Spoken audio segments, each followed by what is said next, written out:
சரி, ஓகே. இப்போ இன்னும் 15 பேஜஸ் பாக்கி இருக்கு. ஸோ அந்த 15 பேஜஸையும் கம்ப்ளீட் பண்ணிடுவோம்.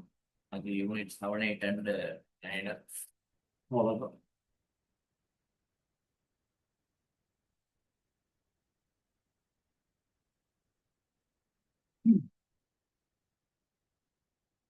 யூனிட் 7, 8 அண்ட் 9 மட்டும் பண்ணிட்டோம்னா இந்தியன் கான்ட்ராக்டா முடிஞ்சு.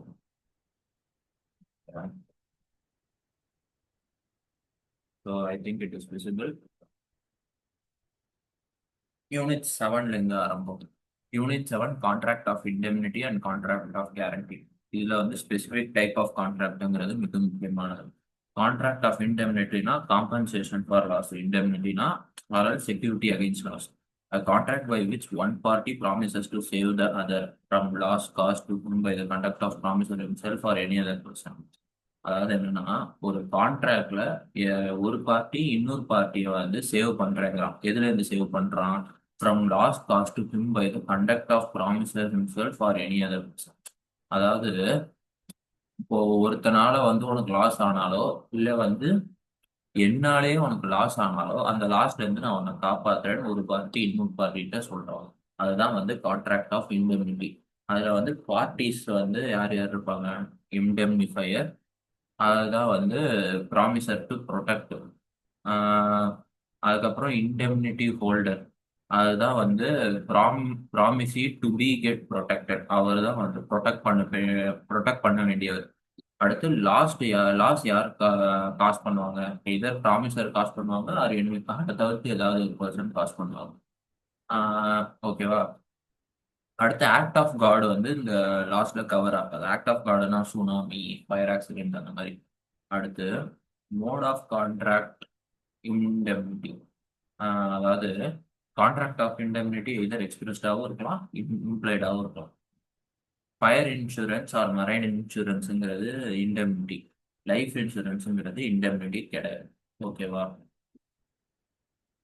அடுத்து rights of indemnity holder when sued. Promisee in a contract of indemnity within scope of his authority is entitled to receive from the promisor indemnifier.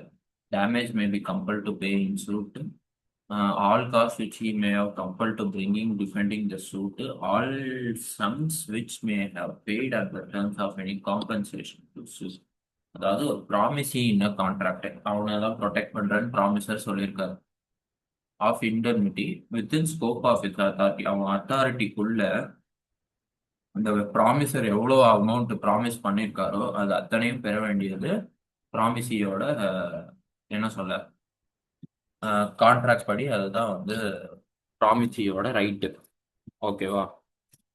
அதுல என்னென்னலாம் ப்ராமிசி ரிசீவ் பண்ணலாம்? எனி டேமேஜஸ் காஸ்ட் அந்த, ஓகேவா?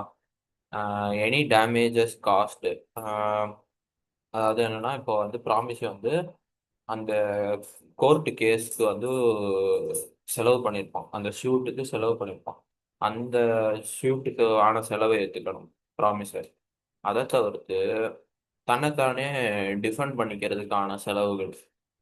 அதுக்கப்புறம் அந்த காம்பன்சேஷனாக வந்து என்னெல்லாம் பே பண்ணியிருக்காங்களோ அந்த அமௌண்ட் எல்லாமே இந்த ப்ராமிசிக்கு கிடைக்கணும்.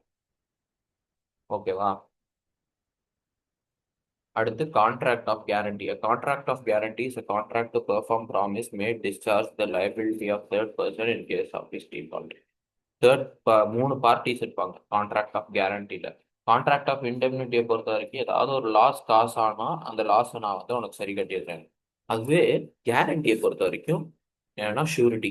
One who gives guarantee. அந்த மூணு பார்ட்டி இருப்பாங்க கான்ட்ராக்ட் ஆஃப் கேரண்டியில். ஷூரிட்டி ஃபர்ஸ்ட் ஆளு, அவர் தான் வந்து கேரண்டி கொடுப்பாரு. என்ன கேரண்டி கொடுப்பாரு? இவன் இந்த காசை கட்டிடுவான் அப்படின்னு கேரண்டி கொடுப்பாரு. அதில் வந்து பிரின்சிபல் டெட்டார் இருப்பாங்க, கிரெடிட்டார் இருப்பாங்க.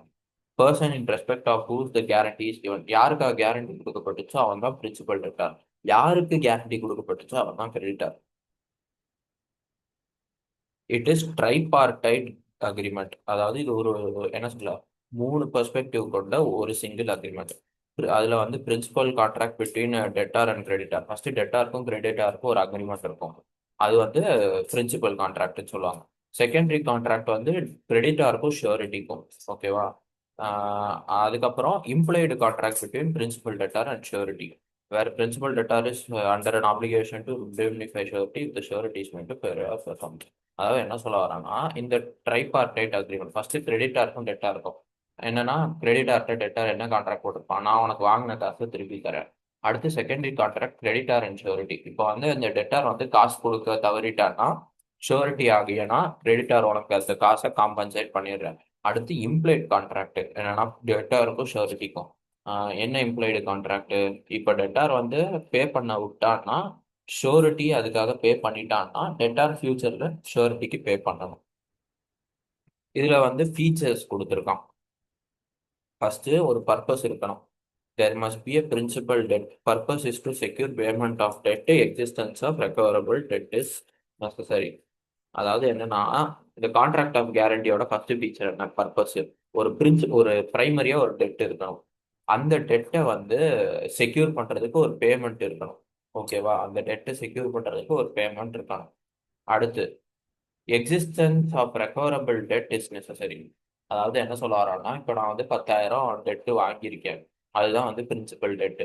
ஷூரிட்டி என்ன பண்றான், இவனுக்காக நான் 5,000 உனக்கு கொடுத்து வைக்கிறேன், இவன் காசு திருப்பி தராட்டி அந்த 5,000 கழிச்சுக்கிட்டு மிச்சத்தை நான் அப்புறம் தரேன் அப்படின்னு ஒரு secure the payment of debt ஒரு செக்யூரிட்டி இருக்கு. ஷூரிட்டி வந்து கொடுத்துட்டான் 5,000 அந்த அமௌண்ட்டை. மிச்சம் இருக்கிற 5,000 அதுதான் எக்ஸிஸ்டன்ஸ் ஆஃப் ரெக்கவரபிள் டெட். அது வந்து தேவைப்படும். அது ஒரு 5,000 வந்து ஃபியூச்சர்ல தரணும். கன்சிடரேஷன், பாஸ் கன்சிடரேஷன் இதுல இன்வாலிட். அதாவது இந்த கான்ட்ராக்டை பொறுத்த வரைக்கும் இப்போ நான் ஒருத்தன்ட்ட வந்து 10,000 கடன் வாங்கியிருக்கேன். ஓகேவா, அந்த 10,000 கடன் வாங்கிட்டு நான் ஃபியூச்சர்ல திருப்பி தரேன் சொல்லியிருக்கேன். ஓகேவா, இந்த இடத்துல வந்து நான் இப்போ பே பண்ண தவறிட்டேன்னு வையேன், நான் உனக்கு கிபி 320ஆம் ஆண்டு நான் உனக்கு ஒரு 10,000 தந்தேன், ஸோ அந்த 10,000 இந்த 10,000 கழிச்சுக்கோலாம் சொல்ல முடியாது. நான் வந்து 10,000 உன்கிட்ட கடன் வாங்கியிருக்கேன், ஃபியூச்சர்ல அடைக்கிறேன்னு சொல்றேன், அடைச்சிட்டேன், அடைக்கிறேன், அடைச்சுதான் ஆகணும். அடைச்சதுக்கு அப்புறம் அந்த பழைய கான்ட்ராக்டை பத்தி பேசிக்கலாம், அது வேற. ஓகேவா, அதுக்கு ஒரு சம்மந்தம் இல்லை. ஓகே, ஷூரிட்டி வந்து கம்பீட்டண்டா இருக்கணும். மைனரு அன்சவுண்ட் மைண்டு அந்த மாதிரிலாம் இருக்கக்கூடாது, கம்பீட்டண்டா இருக்கணும். பிரின்சிபல் டெட்டார் அப்படி இருக்கணும்னு அவசியம் கிடையாது. பிரின்சிபல் டெட்டார் வந்து மைனரோ இல்லை அன்சவுண்ட் மைண்டா இருந்தாலுமே அவனுக்கு டெட்டு கிடைக்கும். ஆனா ஷூரிட்டி கண்டிப்பா கம்பீட்டண்டா இருக்கணும். ஒரு லயபிலிட்டின்னு ஒன்று இருக்கணும். ஓகேவா, நோ மிஸ்ரெப்ரசன்டேஷன் ஆர் கன்சீல்மெண்ட். அதாவது ஒரு ஹிடன் ஃபேக்ட். அதாவது இப்போ என்னன்னா, ஷூரிட்டி வந்து ஏகப்பட்ட சொத்து வச்சிருக்கிற ஆளு, நான் வந்து இவனுக்காக கேரண்டி பண்றேன் சார், நான் உங்களுக்கு பணம் தரேன் சார் அப்படின்னு ஷூரிட்டி சொல்றான். ஆனா ஆனா என்ன தெரியுமா மேட்ரு, அந்த ஏகப்பட்ட சொத்து வச்சிருக்கேன்னு சொன்ன ஷூரிட்டிக்கு அந்த சொத்து எல்லாமே கடன்ல இருக்குன்னு வந்து கிரெடிட்டார்ட்ட சொல்லலை. அந்த சொத்து எல்லாமே லோன்ல தான் இருக்கு, அந்த லோனை ரீபே பண்ணாதான் சொத்து இவன் பேருக்கே வரும் அப்படிங்கிற அந்த ஃபேக்டை சொல்லலை. அந்த மாதிரி எதுவும் ஃபேக்டை வந்து மறைக்க கூடாது, அது வந்து தப்பு. ஓகேவா, மிஸ்ரெப்ரசன்டேஷனோ ஆர் கன்சீல்மெண்ட்டோ இருக்கக்கூடாது. ரைட்டிங் வந்து நெசசரி கிடையாது. ஓகேவா, இது வந்து ரைட்டிங் இல்லாமலையும் பண்ணிக்கலாம், ரைட்டிங் இல்லாமையும் பண்ணிக்கலாம். அடுத்து joining of other co-sureties not valid when others not. அதாவது என்ன சொல்ல வராங்கன்னா, கோஷூரிட்டிஸ்னு ஒருத்தர் இருப்பான். அதாவது ஒரு ஷூரிட்டியோட சேர்ந்து, இப்போ நான் ஒருத்தன் வந்து என்ன சொல்ல, சார் அவன் வாங்கின 10,000 5,000 நான் ஷூரிட்டி தரேன் அப்படின்னு ஒருத்தன் வரான். இன்னொருத்தன் வந்து என் ஃப்ரெண்டு, சார் மிச்சம் 5,000 நான் ஷூரிட்டி தரேன், கோஷூரிட்டியா வந்து ஜாயின் பண்ணா கோஷூரிட்டி வேலிட், அப்படி ஜாயின் பண்ணாட்டி கோஷூரிட்டி வேலிட் கிடையாது. அடுத்து nature and extent of sureties liability. Liability of surety is extensive with that of principal debtor. Okay, அதாவது என்னன்னா, ஷூரிட்டிக்கு எவ்வளோ லைபிலிட்டி இருக்கோ அதே அளவு லைபிலிட்டி தான் பிரின்சிபல் டெப்டாருக்கும் இருக்கு. ஷூரிட்டிக்கு வந்து செகண்டரி லைபிலிட்டி தான், பிரைமரி லைபிலிட்டி கிடையாது. அதாவது இப்போ வந்து உன கிரெடிட்டாருக்கு காசு வராட்டி ஃபர்ஸ்ட் எடுத்தோடனே ஷூரிட்டி கையை கழுத்தை பிடிக்க மாட்டான். அந்த கிரெடிட்டார் ஃபர்ஸ்ட் டெட்டார்கிட்ட கேட்டு பார்ப்பான், அதுக்கப்புறம் காசு வர வாய்ப்பே இல்லைனா அப்படி தான் ஷூரிட்டிக்கு போய் கேட்பான். ஓகேவா, அடுத்து where a debtor can't be held liable on account of any defect in document, liability of surety also ceases. அதாவது இப்போ டெட்டார் வந்து லைபிள் இல்லைன்னு வச்சுக்கோ.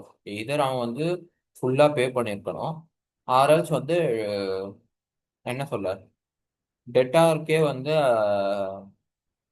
அவனோட லைபிலிட்டியை வந்து டிஃபெக்ட், டெட்டாரோட லைபிலிட்டி டிஃபெக்ட்னு சொல்லி டெட்டார் லைபிலிட்டியை கிளியர் பண்ணியிருந்திருக்கும். ஒன்ஸ் டெட்டார் லைபிலிட்டி கிளியர் பண்ணிட்டா ஷூரிட்டிக்கு என்ன வேலை? ஸோ ஷூரிட்டி லைபிலிட்டியும் clear. A creditor may choose to produce against the surety first unless there is an agreement to contrary. அதாவது இப்போ என்ன சொல்ல வரான்னா, இப்போ ஒரு கிரெடிட்டார் வந்து டெட்டாரை விட்டுட்டு ஷூரிட்டி கழுத்தையும் பிடிக்கலாங்கிறான். முன்னாடி வந்து என்ன சொல்ல, அது செகண்டரி லைபிலிட்டின்னு சொன்னான். பட் இவன் தான் செகண்டரி லைபிலிட்டியா இருந்தாலுமே அவன் டைரக்டா ஷூரிட்டி கழுத்தை பிடிச்சி நீ காசும் கேட்கலாம். அப்படி ஷூரிட்டி கழுத்தை பிடிச்சி காசு கேட்டான்னா டெட்டார் வந்து என்ன சொல்ல, லைபிலிட்டியிலேருந்து டிஸ்சார்ஜ் ஆயிடும். ஆனால் லேட்டரான ஷூரிட்டி வந்து டெட்டார்ட்ட வாங்கிக்கலாம். பட் கிரெடிட்டாருக்கும் டெட்டாருக்குமா இருக்க ரிலேஷன்ஷிப்பில் டெட்டார் டிஸ்சார்ஜ் ஆகிடும். அன்லெஸ் டில் வேற அந்த அவங்க போட்ட கான்ட்ராக்ட்ல வேற ஏதாவது மென்ஷன் ஆயிருந்தா கான்ட்ராக்ட் தான் ஃபாலோ பண்ணோம். அடுத்து டிஸ்சார்ஜ் ஆஃப் ஷூரிட்டி. அதாவது ஷூரிட்டி எப்போ டிஸ்சார்ஜ் பண்ணுவாங்க? கான்ட்ராக்ட் ஆஃப் கேரண்டியை ரெவோகேட் பண்ணலாம், or else by the contract of creditor. இப்போ வந்து கிரெடிட்டாருக்கும் ஷூரிட்டிக்கும் இடையிலான கான்ட்ராக்ட் படி டிஸ்சார்ஜ் பண்ணிக்கலாம். By invalidation of contract of guarantee. Contract of guarantee வந்து இன்வாலிடுன்னு சொல்லிட்டாங்கன்னா தென் ஷூரிட்டி டிஸ்சார்ஜ். எப்படி ஷூரிட்டி டிஸ்சார்ஜ் ஆகலாம், ரெவோகேஷன் எப்படி ஆகலாம்? First by notice. Continuing guarantee can be revoked. அதாவது நான் ஏற்கனவே கொடுத்த கேரண்டியை வந்து ரெவோக் பண்ண முடியாது. ஃபியூச்சர்ல நான் என்ன சொல்ல, ஃபியூச்சர்ல வந்து இவன் வாங்கக்கூடிய கடன், இன்னும் வாங்கல அந்த கடனை, பட் வாங்கக்கூடிய கடனுக்கு நான் கேரண்டி தரேன் அப்படின்னு ஏதாவது சொல்லியிருந்தீங்கன்னா அந்த கேரண்டியில இருந்து நீ டிஸ்சார்ஜ் ஆகிக்கலாம். நீ ஒரு நோட்டீஸ் கொடுத்து டிஸ்சார்ஜ் ஆகிக்கலாம். இப்போ ஒரு குறிப்பிட்ட கேரண்டி, அதாவது நான் வந்து என்ன சொல்ல, இவன் வாங்குற 10,000 ரூபாய்க்கு நான் ஷூரிட்டி தரேன் அப்படின்னு நான் ஒரு குறிப்பிட்ட கேரண்டி கொடுத்துருப்பேன். அந்த கேரண்டி எப்படி ரிவோகேட் பண்றது? டெட்டாரோட டெட்டாரை வந்து அந்த லைபிலிட்டிக்காக அக்ரூவ் பண்ணாட்டி, அதாவது டெட்டார் அந்த லைபிலிட்டிக்காக அவன் டெட்டார்ட்ட கேட்காம அப்படியே அவனை விட்டோன்னா தென் என்ன சொல்ல, ஷூரிட்டி வந்து பே பண்ணணும் அப்படின்லாம் கிடையாது. நம்பர் டூ, ஷூரிட்டியோட டெத்துனால ஷூரிட்டி இறந்துட்டா ஆப்வியஸ்லி கேரண்டி வந்து ரெவோக் ஆயிடுச்சு பை நோவேஷன். இப்போ வந்து ஒரு பழைய கான்ட்ராக்ட், அதாவது கான்ட்ராக்ட் ஆஃப் கேரண்டி பழைய கான்ட்ராக்ட் ஒன்று இருக்கு, அதை வந்து புது கான்ட்ராக்ட் ரீப்ளேஸ் பண்ணுச்சுன்னா ஷூரிட்டி வந்து டிஸ்சார்ஜ் ஆயிடும் பழைய கான்ட்ராக்ட்ல இருந்து. இது வந்து discharge of surety by variance in terms of contract. Variance without surety's consent make surety discharge. அதாவது இப்போ ஒரு பழைய கான்ட்ராக்ட்ல ஷூரிட்டிக்கே தெரியாம டெட்டாரும் கிரெடிட்டாரும் ஏதாவது சேஞ்ச் பண்ணா ஷூரிட்டி வந்து டிஸ்சார்ஜ் ஆயிரும் கான்ட்ராக்ட்ல இருந்து by release or discharge of principal debtor. இப்போ வந்து டெட்டாரே வந்து பரவாயில்லப்பா நீ வந்து காசு தர வேண்டாம்னு நினைச்சிட்டான்னா ஷூரிட்டியும் காசு தர தேவையில்ல. When creditor compounds with gives time to or agrees not to sue, principal surety not discharged. Principal debtor. Okay. அதாவது என்னன்னா, இப்போ கிரெடிட்டார் வந்து டெட்டாருக்கு ஏதாவது டைம் கொடுத்தாலோ ஆர்எல்ஸ் வந்து நான் உன்னை சூ பண்ண மாட்டேன்னு சொன்னாலோ கிரெடிட்டார் வந்து ஷூரிட்டியை டிஸ்சார்ஜ் பண்ணதா தான் அர்த்தம். எப்போ ஷூரிட்டி வந்து டிஸ்சார்ஜ் ஆகலை? Surety not discharge when agreement world third person given time to. அதாவது அந்த தேர்ட் பர்சன் கிட்ட நான் டெட்டாருக்கு கொஞ்சம் டைம் கொடுப்பேன், அதனால வந்து நீ அதெல்லாம் மனசுல ஏத்திக்கிட்டு நீ எல்லாம் டிஸ்சார்ஜ் ஆயிடக்கூடாது, அந்த டைமுக்கு அப்புறமும் வந்து நீ காசு தரணுங்கிற மாதிரி அக்ரிமெண்ட் போட்டிருந்தா ஷூரிட்டி டிஸ்சார்ஜ் ஆகலாம். அடுத்து வந்து கிரெடிட்டார் வந்து சூ பண்றான், ஓகேவா? ஃபார்பியரன்ஸ் டு சூனா ஃபர்தரா சூ பண்றான். அடுத்து creditor's act or omission impairing surety eventual remedy. அதாவது என்ன சொல்ல வரோம்னா, இப்போ ஷூரிட்டி கிட்டேருந்து வர ரெமடியை கிரெடிட்டார் வந்து ஏதாவது ஒரு ஆக்ட் பண்ணாலோ இல்லை ஒமிஷன் பண்ணாலோ ஷூரிட்டி வந்து டிஸ்சார்ஜ் ஆகலை. அதாவது என்ன சொல்ல வராங்கன்னா, இப்போ வந்து நான் வந்து 10,000 ரூபாய்க்கு ஷூரிட்டி தரேன் அப்படின்னு சொல்லிட்டான். டெட்டார்ட்ட வந்து 10,000 ரூபாய் இல்லை. ஸோ ஷூரிட்டிகிட்ட தான் ஆட்டோமேட்டிக்காக வரணும். அவன் வந்து 1 மாதம் ஆயிடுச்சு, 2 மாதம் ஆயிடுச்சு, 1 இயரே ஆயிடுச்சுன்னு வச்சுக்கோ. ஷூரிட்டி வந்து டிஸ்சார்ஜ் ஆயிட்டான்லாம் கிடையாது. 1 இயர் கழிச்சு கிரெடிட்டார் வந்து கேட்கலாம். அன்லஸ் ஆர் அன்டில் கான்ட்ராக்ட் வேற மாதிரி ஏதாவது சொல்லியிருந்தோம். Specific guarantee. Guarantee extended to single debt or specific transaction. ஒரு குறிப்பிட்ட டெட்டுக்கு ஒரு குறிப்பிட்ட டிரான்சாக்ஷன் தான் அது கொடுக்குற கேரண்டி தான் specific guarantee.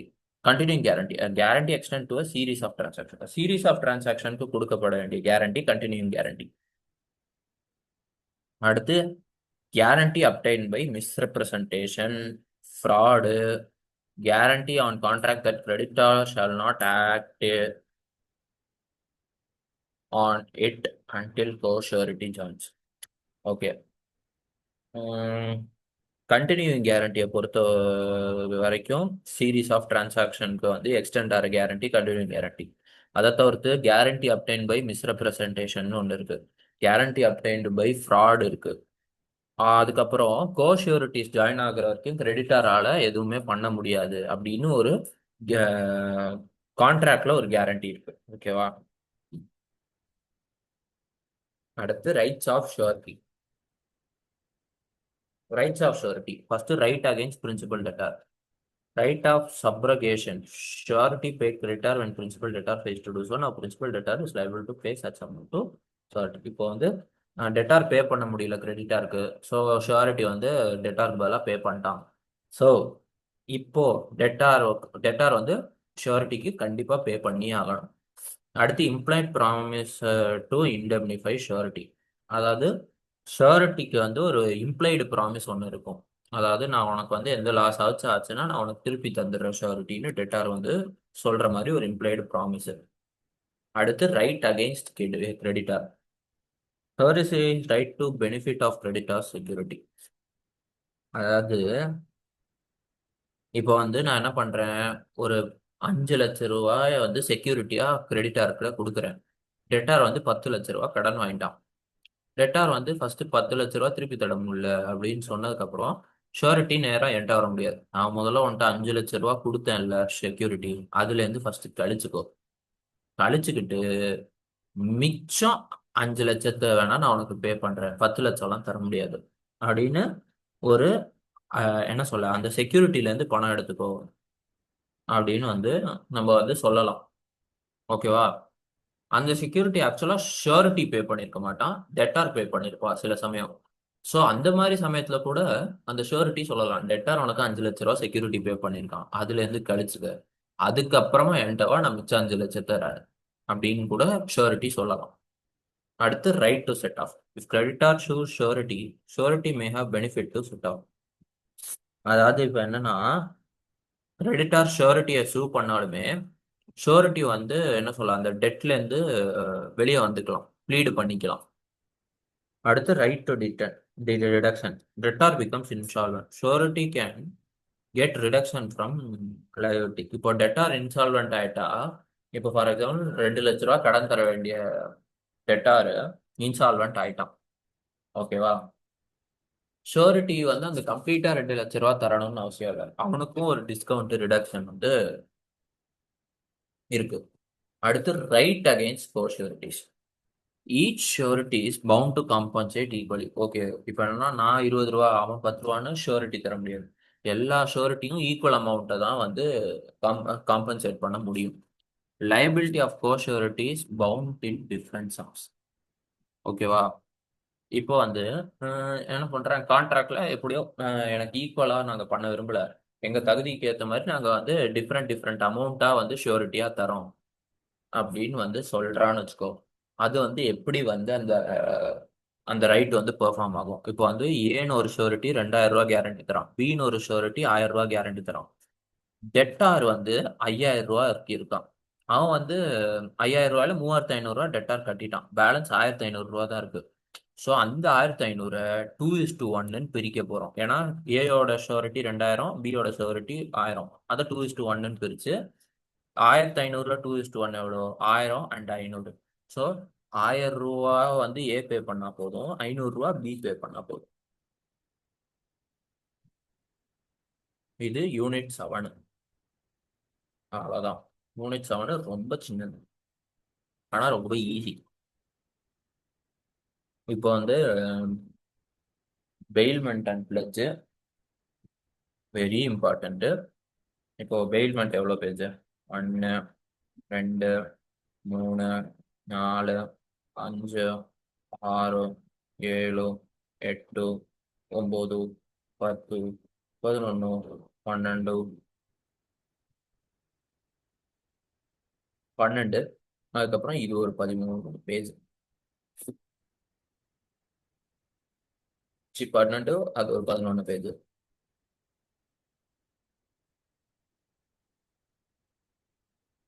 So unit 8 bailment and fledged பார்க்கலாம். பெயில்மெண்ட்னா ஹேண்டிங் ஓவர். ஓகேவா? அதில் வந்து சேஞ்ச் ஆஃப் பொசஷன் நடக்கும். அதில் வந்து பெய்லர்னு ஒருத்தர் இருப்பார். அவருக்கு அவர் தான் வந்து டெலிவர் பண்ணுவார். பெய்லி வந்து அந்த டெலிவரி ரிசீவ் பண்ணுவார். Delivery of goods from one person to another for some purpose. The goods, when purpose is accomplished, be returned or disposed as per directions of bearer. அதாவது ஒருத்தன் இன்னொருத்தனுக்கு குட்ஸை டெலிவரி பண்ணுவான் ஏதோ ஒரு பர்பஸ்க்காக. அந்த பர்பஸ் முடிஞ்சதுக்கு அப்புறம் அந்த குட்ஸ் எய்தர் ரிட்டர்ன் பண்ணப்படணும் ஆர் டிஸ்போஸ் பண்ணப்படணும் அந்த பெய்லர் சொல்றபடி. அதுல bailor one who delivers goods, bailee one who receives goods. அதுல எசென்ஷியல்ஸ் இருக்கு. பெய்லர் பெய்லிக்கு இடையில ஒரு கான்ட்ராக்ட் இருக்கணும். அதுக்கப்புறம் மூவபிள் குட்ஸ் டெலிவரி பண்ணப்பட்டிருக்கணும். இதர் ஆக்சுவல் டெலிவரியா இருக்கலாம் ஆர் கன்ஸ்ட்ரக்டிவ் ஆர் சிம்பாலிக் டெலிவரியா இருக்கலாம். அடுத்து பர்பஸ் வந்து, அதாவது பர்பஸ் ஆஃப் டெலிவரி எக்ஸ்பிரஸாகவும் இருக்கலாம், இம்ப்ளைடாகவும் இருக்கலாம். பொசஷன் தான் சேஞ்ச் ஆகும், ஓனர்ஷிப் சேஞ்ச் ஆகாது. Return of goods must be in same form from beginning. அதாவது எப்படி வந்து பெய்லர் பெய்லிட்ட கொடுத்தானோ அந்த குட்ஸோட தன்மையே மாறாம பெய்லி பெய்லர்கிட்ட தரணும். அடுத்து டைப்ஸ் ஆஃப் பெயில்மெண்ட். அதுல வந்து ரெண்டு டைப் ஆஃப் பெயில்மெண்ட் இருக்கு. ஒன்னு பெனிஃபிட், இன்னொன்னு ரிவார்டு. பெனிஃபிட்ல வந்து பெய்லர் பெய்லி ரெண்டு ஆர் போத். ரிவார்டை பொறுத்த வரைக்கும் கிராட்டிடியூஸ் நான் கிராட்டிடியூஸ். அதாவது கிராட்டிடியூஸ்னா ஃப்ரீ ஆஃப் காஸ்ட்லேயே பெயில்மெண்ட் பண்றது. நான் கிராட்டிடியூஸ்னா வித் கன்சிடரேஷன். ஓகேவா? இது என்னன்னு அப்புறம் கீழே சொல்லுவான். நம்ம இப்போதைக்கு இதை பார்ப்போம். கீழே சொல்றதுக்கு முன்னாடி நான் ஒரு தாட்டி எக்ஸ்பிளைன் பண்ணிடுறேன். அதாவது types of bailment. First benefit யார் யார் அடைவா? பெய்லர் பெனிஃபிட் அடைவான். இதர் என்னன்னா அந்த பெயில்மெண்ட் நடக்கிறதுனால பெய்லர் பெனிஃபிட் அடைவான் ஆர் பெய்லி பெனிஃபிட் அடைவான் ஆர்எல்ஸ் ரெண்டு பேருமே பெனிஃபிட் அடையும். பெய்லர் பெனிஃபிட் அடையிறதுல நான் ஒன்று சொல்றேன். ஏன்னா வந்து இப்போ பெய்லர் வந்து அமெரிக்காவுக்கு போறான். அமெரிக்காவுக்கு போனோம், அவன் ஸ்கூட்டியை வந்து யாராவது வச்சுக்கணும் அப்படின்னு வந்து பெய்லர் சொல்றான். பெய்லர் என்ன சொல்றான்? இந்த சார் இந்த ஸ்கூட்டியை வந்து பக்கத்து வீட்டுக்காரர்கிட்ட, சார் இந்த ஸ்கூட்டியை நீங்க வச்சுக்கோங்க, இது வந்து ஓடாது இந்த ஸ்கூட்டி. ஆனா இது எனக்கு வந்து மனசுக்கு வந்து ரொம்ப நெருக்கமான ஸ்கூட்டி. ஆனா அந்த ஸ்கூட்டி ஓடாது, நீங்க எனக்காக இதை வச்சுக்கோங்க அப்படின்னா இதுல வந்து அந்த அந்த பக்கத்து வீட்டுக்காரரும் அக்செப்ட் பண்ணிக்கிறார். அவருக்கு அந்த ஸ்கூட்டியில வந்து எந்த பெனிஃபிட்டும் கிடையாது. ஏன்னா ஓடாத ஸ்கூட்டி வச்சு அவர் என்ன பண்ண போறாரு. ஆனா பெய்லருக்கு வந்து அந்த ஸ்கூட்டியை ஒருத்தர் சேஃபா வச்சுக்கிறாருங்கிற ஒரு பெனிஃபிட் இருக்கு. ஓகேவா? அடுத்து பெய்லி. ஏன்னா வந்து அதே பக்கத்து வீட்டுக்காரரு அமெரிக்காவுக்கு போறதுக்கு முன்னாடி, சார் எனக்கு வந்து உங்களோட உங்க வீட்டில் இருக்கிற வால் கிளாக் ஒன்று கொடுங்க, எங்க வீட்டில் வால் கிளாக் இல்லை, நீங்க வந்தோடனே அந்த வால் கிளாக்கை நான் திருப்பி தந்துடுறேன் அப்படின்னு பக்கத்து வீட்டுக்காரரு கேட்குறாரு. இவரும் பெய்லர் என்ன பண்றாரு? தாங்கிட்ட இருக்கிற வால் கிளாக்கை பெய்லிட்ட கொடுத்துடுறாரு. கொடுத்ததுக்கு அப்புறம் ஓகே, அந்த பெய்லருக்கு அந்த வால் கிளாக்ல இப்போதைக்கு அந்த பெனிஃபிட் கொடுக்கறதுனால எந்த பெனிஃபிட்டும் கிடையாது. ஆனா அந்த வால் கிளாக் வீட்டில் இருக்கிறதுனால அந்த பெய்லிக்கு பெனிஃபிட் இருக்கு. ஓகேவா? ஸோ அந்த பெய்லி வந்து வால் கிளாக்கை யூஸ் பண்றான். அது வந்து பெய்லிக்கு மட்டும் பெனிஃபிட். இப்போ ரெண்டு பேருக்குமே வந்து என்ன பெனிஃபிட் இருக்கு அப்படின்னு பார்ப்போம். இப்போ ஃபார் எக்ஸாம்பிள் அந்த ஸ்கூட்டி எக்ஸாம்பிளுக்கே திருப்பி வரும். அந்த ஸ்கூட்டி இப்போ ஒர்க் ஆகிற கண்டிஷன்ல இருக்குன்னு வச்சுக்கோங்க. சார் என் ஸ்கூட்டியை நீங்க பத்திரமா பார்த்துக்கோங்க, நான் வந்த உடனே திருப்பி வாங்கிக்கிறேன். நான் வர வரைக்கும் வேணா அந்த ஸ்கூட்டியை வந்து நீங்க பெட்ரோல் போட்டு யூஸ் பண்ணிக்கோங்க, எவ்வளவு வேணாலும் யூஸ் பண்ணிக்கோங்க அப்படின்னு பக்கத்து வீட்டுக்காரர்கிட்ட ஸ்கூட்டியை கொடுத்துட்டு போறாரு. பக்கத்து வீட்டுக்காரரும் ஓகே, சூப்பர், ஸ்கூட்டி நல்ல ஸ்கூட்டி அப்படின்னு சொல்லிட்டு என்ன பண்றாரு, அந்த ஸ்கூட்டியை அவரும் யூஸ் பண்ணிக்கிறாரு. ஓகே, யூஸ் பண்றதுனால அவருக்கு ஒரு பெனிஃபிட், அந்த ஸ்கூட்டி சேஃபா இருக்குங்கிறதுனால கொடுக்கறவருக்கும் பெனிஃபிட். ஸோ ரெண்டு பேருக்குமே பெனிஃபிட் இருக்கிறதுனால அந்த பெயில்மெண்ட் பெனிஃபிட்டை பேஸ் பண்ணுது. Bailor benefit bailment, bailee benefit bailment, both benefit bailment. அதுக்கப்புறம் ரிவார்டு. இந்த இப்போ ஆஹ், ஏன்னா வால் கிளாக்க சார், வால் கிளாக் எனக்கு தெரியுங்களா, நீங்க வந்தோடனே திருப்பி தரேன் அப்படின்னு வந்து பெய்லி கேட்குறாரு. அதுக்கு பெய்லர் என்ன சொல்றாரு, சரி சார் வால் கிளாக் வச்சுக்கோங்க, ஆனா வந்து ஆஹ், என்ன சொல்ல, அதுக்கு ஒரு ஒரு குறிப்பிட்ட அமௌண்ட் எனக்கு கொடுத்துருங்க சார். அது ஏன்னா ரொம்ப பழைய காலத்து வால் கிளாக்கு, நீங்க வந்து ஃபுல் காசு தர வேண்டாம், ஒரு 200 ரூபா வந்து தாங்க, ஓகேவா. அந்த பெயில்மெண்ட் வந்து என்ன சொல்ல, நான் கிராட்டிடியூஸா இருக்கும். ஆர்எல்ஸ் இப்படி கூட வச்சுக்கலாம். ஆ ஃபர்ஸ்ட் கிராட்டிடியூஸ் பேமெண்ட். இப்போ வந்து நான் வந்து 2 நாள் சென்னைக்கு போறேன். என் ஸ்கூட்டி வந்து என் வீட்டில் நிறுத்த முடியாது. நான் என்ன பண்றேன், என் பக்கத்து வீட்டுக்காரர்கிட்ட போறேன். சார் 2 நாளைக்கு நான் சென்னை போறேன், நீங்க என் ஸ்கூட்டியை பத்திரமா பாத்துக்கிறீங்களா அப்படின்னு சொல்லிட்டு பக்கத்து வீட்டுக்காரர்கிட்ட கேட்கறேன். அதுக்கு என்ன, தாராளமா பாத்துக்கிறேன், வச்சுட்டு போங்க அப்படின்னு பக்கத்து வீட்டுக்காரர் சொல்றாரு. 2 நாள் அவருக்கு நான் எந்த காசும் தரப்போறது இல்லை. அவர்கிட்ட ஒரு தேங்க்ஸ் அப்படின்னு சொல்லிட்டு, அவர் ஏன்னா எனக்கு கிராச்சுவிட்டிக்காக பண்றாரு, ஒரு கிராட்டிடியூடுக்காக பண்றாரு, கிராட்டிடியூடு தான் பண்றாரு. அதுல அவருக்கு எந்த பணமும் கிடைக்க போறது இல்ல. அது வந்து கிராட்டிடியூஸ் பேமெண்ட். அதுவே நான் கிராட்டிடியூஸ். இப்போ வந்து அதே ஸ்கூட்டியை நான் என்ன பண்றேன், சென்னைக்கு போறதுனால ரயில்வே ஸ்டேஷன் பார்க்கிங்ல போடுறேன். அந்த ஸ்கூட்டி வந்து எந்து தான், ரயில்வே ஸ்டேஷனுக்கு நான் ஒன்றும் விற்கல. ஆனா வந்து அது 2 நாள் என் ஸ்கூட்டியை பார்க்கறதுக்கு ரயில்வே ஸ்டேஷன் பார்க்கிங் என்ன பண்ணுவான், பர் டே வந்து 100 ரூபா சார்ஜ் பண்ணுவான். ஸோ வந்து அந்த 100 ரூபாயை நான் வந்து கொடுக்கணும். அதுல வந்து ஒரு கன்சிடரேஷன் இருக்கு. ஸோ அந்த நான் கிராட்டிடியூஸ் பெயில்மெண்ட் நடக்குது. அடுத்து பெயிலரோட டியூட்டிஸ். Disclose known fact. அதாவது இப்போ வந்து ஒரு பொருளை இன்னொருத்தனுக்கு கொடுக்கும்போது அந்த பொருள்ல இருக்கிற பொருளோட ஃபேக்ட்ஸை பத்தி எல்லாத்தையும் போட்டு உடைச்சிடணும். ஏதோ ஒரு டிஃபெக்ட், எது அந்த பொருளை பத்தின நல்ல விஷயம் கெட்ட விஷயம் எல்லாத்தையும் போட்டு உடைச்சிடணும். இப்போ வந்து அந்த பொருளை வந்து பெய்லி வச்சுக்கிறதுனால ஏதாவது எக்ஸ்பென்சஸ் பெய்லிக்கு ஆகும்னா அந்த எக்ஸ்பென்சஸை பெய்லர் கொடுக்கணும். ஓகேவா. அது இன்டெம்னிஃபை பெய்லி. அப்படி ஏதாவது எக்ஸ்பென்சஸ் ஆகும்னா அந்த எக்ஸ்பென்சஸை பெய்லர் தான் பேர் பண்ணிக்கிறேன். அடுத்து வந்து இப்போ பெய்லி வந்து அந்த குட்ஸை வந்து வச்சுட்டு இருந்திருக்கான். பெய்லர் அந்த குட்ஸை திருப்பி வாங்கிக்கணும். அந்த குட்ஸை திருப்பி வாங்குறது பெய்லரோட duty. In case of gratuitous payment, the bailiff is bound to disclose the bailey faults in the goods bailed. In case of non-gratuitous payment, have to disclose. The gratuitous payment or non-gratuitous payment fault ஏதாவது குட்ஸ்ல இருந்தா அதுல வந்து அந்த ஃபால்ட்டை பத்தி disclose பண்ணிடணும். To pay necessary. Gratuitous பேமெண்ட்ல whereby the condition of payment the goods are to be kept or to be carried or to have work done upon them by bailiff or bailiff, and bail is to receive no remuneration. Bailer has bears necessary expenses and extraordinary expenses if any case of non-necessary expenses. அதாவது என்னன்னா, கிராட்டிடியூஸ் பெயில்மெண்ட்டை பொறுத்த வரைக்கும் அந்த Bailey வந்து பெய்லரோட பொருளை வச்சிருக்கிறதுக்கு ஏதாவது செலவாச்சுன்னா அந்த செலவுல பெய்லர் ஏத்துக்கணும். அதுக்கு பெய்லிக்கு எந்த ரெமுனரேஷனும் கிடையாது, ஆனா பெய்லர் வந்து ஏதாவது செலவாச்சுன்னா ஏத்துக்கணும். இதே நான் கிராட்டிடியூஸ் பெயில்மெண்ட்னா, ஃபார் எக்ஸாம்பிள் என்ன சொல்றேன், இப்போ வந்து நான் வந்து என்ன சொல்றேன், அங்க ரயில்வே ஸ்டேஷன் பார்க்கிங்கே வரும். அந்த ரயில்வே ஸ்டேஷன்ல நான் அவனுக்கு 100 ரூபா கொடுத்து நான் என்ன பண்றேன், ஒரு நாளைக்கு பார்க்கிங்க்கு வச்சிருக்கேன். அவன் வந்து அந்த 100 ரூபாயை வாங்கிட்டான். அந்த 100 ரூபாய் பார்க்கிங் வாங்கினோடனே அந்த அந்த பார்க்கிங்க்கு ஒரு லீஸுக்கு ஒருத்தர் எடுத்திருப்பாரு. அவர் என்ன பண்ணணும், லீஸ் அமௌண்ட் கட்டணும். இந்த பைக்கு மட்டும் இல்லாட்டி அவர் அந்த லீஸ் அமௌண்ட் கட்டணும் அவசியம் இல்லை. அந்த பைக் இருக்கு ஆனா, ஸோ லீஸ் அமௌண்ட் கட்டி தான் ஆகணும். அந்த லீஸ் அமௌண்ட்டை பெய்லர் கட்டணும்னு அவசியம் இல்லை, பெய்லி கட்டினா போதும். ஏன்னா பெய்லி தானே அந்த பார்க்கிங் லாட் வச்சிருப்பாரு. ஸோ பெய்லி தான் கட்டணும். அதெல்லாம் நெசசரி எக்ஸ்பென்சஸ். அதுவே எக்ஸ்ட்ராடினரி எக்ஸ்பென்சஸ் எதுவும் வருதுன்னு வச்சுக்கோ. இப்போ வந்து அந்த அந்த பார்க்கிங் லாட்ல வந்து பெய் பெய்லரோட வண்டி இருக்கு. பெய்லி வந்து பார்த்துக்கிட்டு இருக்காரு அந்த வண்டியை. சடனா பார்த்தா அந்த வண்டியில இருந்து ஏதோ பெட்ரோல் லீக் ஆகுது. அது பெயிலருக்கு வந்து தெரியாது. பட் ஏதோ பெட்ரோல் வந்து லீக் ஆகுது. பெய்லி என்ன பண்றாரு? பெட்ரோல் லீக் ஆகுது. அது லீக் ஆயிருச்சுன்னா அந்த இடமே வந்து நாஸ்தி ஆயிரும். அதுக்கப்புறம் க்ளீன் பண்றவங்க வந்து காசு கேட்பாங்க. இவர் என்ன இது அப்படின்னு வந்து சொல்லிட்டு என்ன பண்றாரு? அது லீக் ஆகிற பெட்ரோலை இவர் சரி பண்ணிடுறாரு.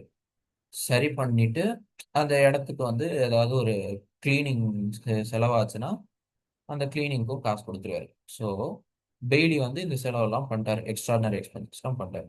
பெய்லி வந்து பெய்லர்கிட்ட அந்த காசை கேட்கலாம். சார், நீங்க வண்டியில பெட்ரோல் லீக் ஆயிடுச்சு, உங்க வண்டி தான், நான் எங்க சைட்ல இருந்து பிரச்சனை இல்லை, வண்டியில இருந்து அந்த பிரச்சனை, அந்த பெட்ரோல் லீக்கை நாங்க சரி பண்ணிட்டோம். அதே சமயத்துல என்ன சொல்ல, எங்க எங்க இடமும் கொஞ்சம் அசுத்தமாயிருச்சு, அதுக்கும் வந்து மெய்டெல்லாம் வந்து கிளீனிங் எக்ஸ்பென்சஸ் கேட்டாங்க, அதையும் கொடுத்துட்டோம். அது ரெண்டுத்துக்கும் சேர்த்த காசை நீங்க எங்களுக்கு கொடுத்துருங்க அப்படின்னு பெய்லர் கிட்ட கேட்கலாம். அண்ட் பெய்லர் அதை பியர் பண்ணி தான் ஆகணும். அதுதான் வந்து duty to indemnify the bailee for premature termination. அதாவது இப்போ பெய்லர் வந்து பெய்லி கிட்ட வந்து ஒரு கொடுத்து வச்சிருக்கான் ஏதோ ஒரு பொருள், ஒரு குறிப்பிட்ட டைமுக்கு. அதாவது சார், இதை ஒரு 30 நாளைக்கு வச்சுக்கோங்க அப்படின்னு பெய்லர் வந்து பெய்லிகிட்ட தரான். இப்போ பெய்லி வந்து யூஸ் பண்ணிக்கலாம், பெய்லரும் பர்மிஷன் கொடுத்துட்டான் யூஸ் பண்ணிக்கலாம். ஸோ பெய்லி வந்து அதை யூஸ் பண்ணிட்டு இருக்காரு. அதனால ஏதோ ஒரு பெனிஃபிட் அடைஞ்சிட்டு இருந்தாரு. இப்போ பெய்லர் வந்து 30 நாள்ல வர வேண்டிய ஆளு 15 நாள்லயே வந்து அந்த குட்டை வாங்கிக்கிட்டாரு. சார், நீங்க 30 நாள்ல வரேன்னு சொன்னீங்க, 15 நாள்லயே அதை வாங்கிக்கிட்டீங்க. அது நீங்க 30 நாள்ல வருவீங்கங்கிற அந்த நம்பிக்கையில தான் அது 30 நாளைக்கு அதை வச்சு நான் ஒரு வேலை ஏற்பாடு பண்ணியிருக்கேன். நீங்க இப்படி திடீர்னு வந்து ஸ்கூட்டியை வாங்கிக்கிட்டா நான் என்ன பண்ணுவேன் அப்படின்னு. அதை அதுக்கப்புறம் பெய்லர் சொல்றாரு, சார், 15 நாளைக்கு உங்களுக்கு ஏதாவது லாஸ் ஆயிருக்கும், அந்த லாஸை வேணா நாங்க உனக்கு காசா கொடுத்துடுறோம் அப்படின்னு வந்து பெய்லர் சொல்றாரு. அது அவர் கொடுக்குறேன் அப்படின்னு வந்து சொல்றது பெரிய விஷயம் இல்ல. ஏன்னா அது அவர் கொடுத்துதான் ஆகணும். ஏன்னா அது அவரோட duty. Bailor's responsibility to Bailey.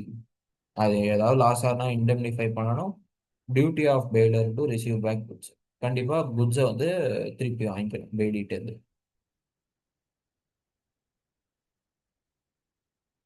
அடுத்து duties of a bailee. Take responsible care of the goods. குட்ஸை வந்து ரெஸ்பான்சிபிள் கேர் எடுத்துக்கணும். Exception, bailee when not liable for loss in absence of special contract is not liable if you take and good care. அதாவது என்ன சொல்ல வரான்னா, Bailey வந்து லாஸுக்கு liable கிடையாது. எப்போ liable கிடையாது? ஏதாவது ஒரு ஸ்பெஷல் கான்ட்ராக்ட்ல பெய்லி வந்து அந்த குட்ஸை நல்லா கேர் எடுத்துக்கிட்டாருன்னா then he is not for any loss. அதாவது இப்போ ஃபார் எக்ஸாம்பிள் என்ன, டெய்லி வந்து நல்லா ஒரு ஆவரேஜ் ஹியூமன் பீயிங் அந்த குட்ஸை எப்படி கேர் எடுத்துப்பானோ அப்படிதான் கேர் எடுத்துக்கிட்டாரு. ஆனா அந்த குட்ஸுல ஆன ஏதோ ஒரு பிரச்சனைனால குட்ஸ் ஃபால்ட்டி ஆயிடுச்சு, அதனால லாஸ் ஆயிடுச்சு பெய்லருக்கு. அந்த ஃபால்ட்டினஸ்க்கெல்லாம் வந்து பெய்லி தரணும்னு அவசியம் இல்லை. ஏன்னா பெய்லி ப்ராப்பர் கேர் எடுத்துக்கிட்டாரு, அவர்னால எந்த ஒரு லாஸும் நடக்கல. அடுத்து, not to make inconsistent use of rule. Usage not according to the terms and conditions, bailee is liable. இப்போ பெய்லரும் பெய்லியும் வந்து என்னன்னா பேசிட்டு இருக்காங்க. பெய்லர் வந்து, சார், என் ஸ்கூட்டியை பார்த்துக்கோங்க, நீங்க வேணா நீங்க உங்க ஆஃபீஸ் போயிட்டு வர்றதுக்கு வேணா அந்த ஸ்கூட்டியை யூஸ் பண்ணிக்கோங்கன்னு பெய்லர் சொல்றாரு. பெய்லி என்ன பண்றான்? பெய்லருக்கு தெரியாம ஆஃபீஸ் மட்டும் இல்லாம தான் பசங்களை ஸ்கூலுக்கு விடுறது, மளிகை சாமான் வாங்கிட்டு வர்றது, அந்த மாதிரி இதுக்கெல்லாம் வந்து பெய்லி வந்து யூஸ் பண்றாரு. அப்படி யூஸ் பண்றது தப்பு. பெய்லர் என்ன சொல்லியிருக்காரு? நீங்க வேணும்னா உங்க ஆஃபீஸ்க்கு யூஸ் பண்ணுங்க மட்டும்தான் டேர்ம்ஸ் அண்ட் கண்டிஷன்ஸ்ல சொல்லியிருக்காரு. ஆனா பெய்லி வந்து மத்த எல்லாத்துக்குமே வந்து யூஸ் பண்றாரு, அது தப்பு.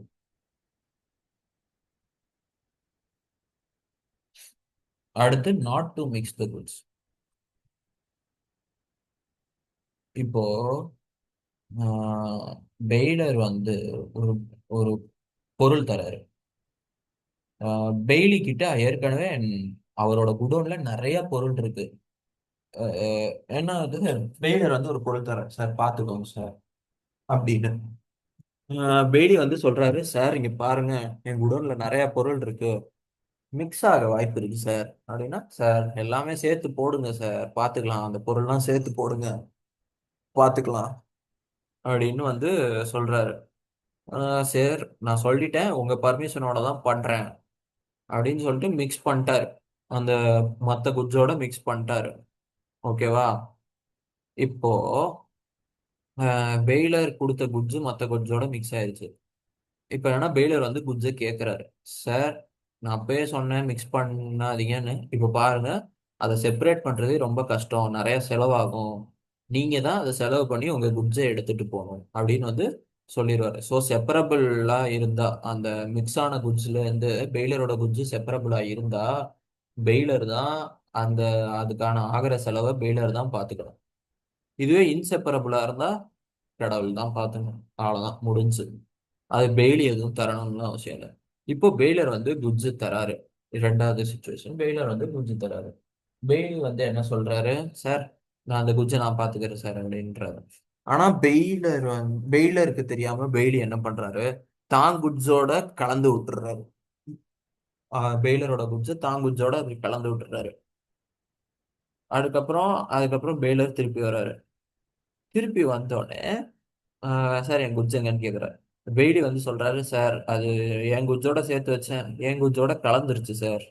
எங்க இருக்குன்னு தெரியல, அதுக்கு நிறைய செலவு வேற ஆகும் என் குட்ஸோட இதுல இருந்து பிரிக்கணும்னா அப்படின்னா. சரி சார், அப்ப நீங்க அந்த செலவு பண்ணி அந்த குட்ஸை எனக்கு திருப்பி கொடுத்துருங்கன்னு பெய்லர் கேட்குறாரு. அதுக்கு பெய்லி சொல்றாரு, சார் எப்படி சார் முடியும்? நான் வந்து என் குட்ஸோட போட்டதுக்கெல்லாம் எப்படி வந்து பிரிக்கிற செலவை நான் எடுத்துக்க முடியும்? அது உங்க குட்ஸ் தானே. நீங்க வந்து காசு கொடுத்து உங்க குட்ஸை எடுத்துட்டு போங்க, அந்த பிரிக்கிறதுக்கான ஆகிற செலவை நீங்க எடுத்துட்டு போங்க அப்படின்னு வந்து பெய்லி சொல்றாரு. பெய்லர் வந்து சொல்றாரு, நீங்க வந்து என்கிட்ட ஆரம்பத்திலேயே சொல்லல உங்க குட்ஸோட வைக்க போறேன்னு, என் கன்சர்ன் நீங்க வாங்கல. நீங்க வாங்காத பட்சத்துல நான் ஏன் தரணும்? எனக்கு அதெல்லாம் தெரியாது. செப்பரேட் பண்றதுக்கு ஆகிற செலவை பண்ணி என் குட்ஸை நீங்க என்கிட்ட கொடுக்குறீங்க அப்படின்னு பெய்லர் சொல்லிட்டு போயிட்டார். ஸோ பெய்லி அதை பண்ணி தான் ஆகும். அடுத்து இன்செப்பரபிள் குட்ஸ். இப்போ அந்த குட்ஸை வந்து பிரிக்கவே முடியாது, அவ்வளவுதான் போச்சு, அந்த குட்ஸோட குட்ஸா கலந்து போயிருச்சு, இனிமே அதை பிரிக்கவே முடியாதுன்ற பட்சத்துல பெய்லருக்கு ஒரு லாஸ் ஆயிருக்கும். அந்த குட்ஸ் வந்து இல்லாம போனதுனால ஒரு லாஸ் ஆயிருக்கும். அந்த லாஸ் பெய்லி காம்பன்சேட் பண்ணணும்.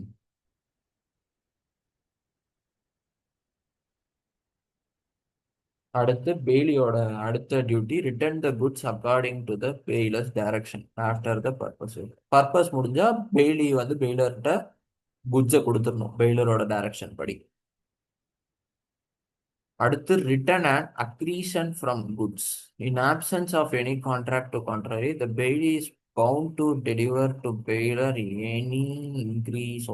அதாவது இப்போ பெய்லி கிட்ட பெய்லர் ஒரு குட்ஸை கொடுத்து வச்சிருக்காரு. பெய்லி கிட்ட இருக்கும்போது அந்த குட்ஸ்ல இருந்து ஏதோ ஒரு பெனிஃபிட் கிடைச்சிருக்கு பெய்லிக்கு.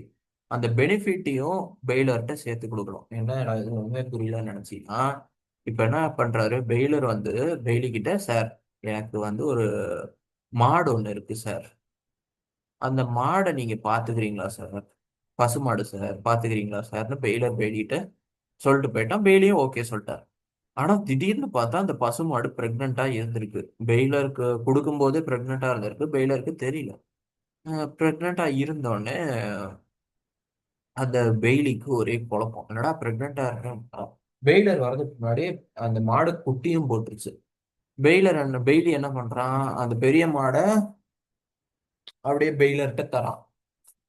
பெய்லர் அப்படியே பார்த்துட்டு, சார் அது என்ன சார், அது கண்ணுக்குட்டி மாதிரி இருக்கு. ஆமா சார், கண்ணுக்குட்டி உங்க மாடு தான் போட்டுச்சு அப்படின்னா. சரி சார், அப்ப அந்த கண்ணுக்குட்டியை என்கிட்ட கொடுங்க சார், அது என் மாடு தானே போட்டுச்சு அப்படின்னா. நோ நோ நோ, நீங்க என்கிட்ட வந்து மாடு தான் கொடுத்தீங்க, கண்ணுக்குட்டி தரல. கண்ணுக்குட்டி உங்க மாடு போட்டுச்சு. நான் மாடு தான் வாங்கினேன், ஸோ மாடை தான் திருப்பி தருவேன் அப்படின்லாம் சொல்லவே முடியாது. மாடு வாங்கினியா, கண்ணுக்குட்டி போட்டுச்சா, மாடு கண்ணுக்குட்டி ரெண்டுமே வெயில இருக்குதான். அடுத்து, not to setup adverse title. அதாவது இப்போ பெய்லர் வந்து பெய்லி கிட்ட ஒரு குட்ஸை கொடுத்துட்டான். அது வந்து பெய்லியோட குட்ஸ் கிடையாது. ஊர் ஃபுல்லா டமாரா அடிச்சுக்கிட்டு இருக்க கூடாது, இது என்னோட பொருள் என்னோட பொருள். இப்போ இப்போ மிக முக்கியமானது, rights of bailor and rights of bailee. First, right of bailor, right to terminate bailment. Bailor நினைச்சா பெயில்மெண்ட்டை டெர்மினேட் பண்ணலாம். Inactions of bailee makes contract voidable. எப்பெல்லாம் பெயிலர் வந்து பெயில்மெண்ட்டை டெர்மினேட் பண்ண முடியும்? Okay, right to demand back the goods. இப்போ வந்து பெயிலர் வந்து பெயிலிட்டேருந்து குட்ஸை ரிட்டர்ன் வாங்கிட்டா அப்போவே பெயில்மெண்ட்டு டெர்மினேட் ஆயிடுச்சு. அடுத்து right to file a shoot against wrong doer. எவனாவது ஒருத்தன் அந்த பெயில்மெண்ட் சூழ்நிலையில பெயிலரை தவிர்த்து இருக்கிற எவனாவது ஒருத்தன் ஏதாவது ராங் டூயிங் பண்ணிட்டா அவனை சூ பண்ணலாம். இப்போ ஃபார் எக்ஸாம்பிள் பெய்லி ஏதாவது தப்பு பண்ணிட்டானா அந்த பெய்லியை சூ பண்ணலாம். பெய்லியை ஒன்ஸ் சூ பண்ணிட்டானா பெயில்மெண்ட் கேன்சல் ஆயிடுச்சுன்னு அர்த்தம்.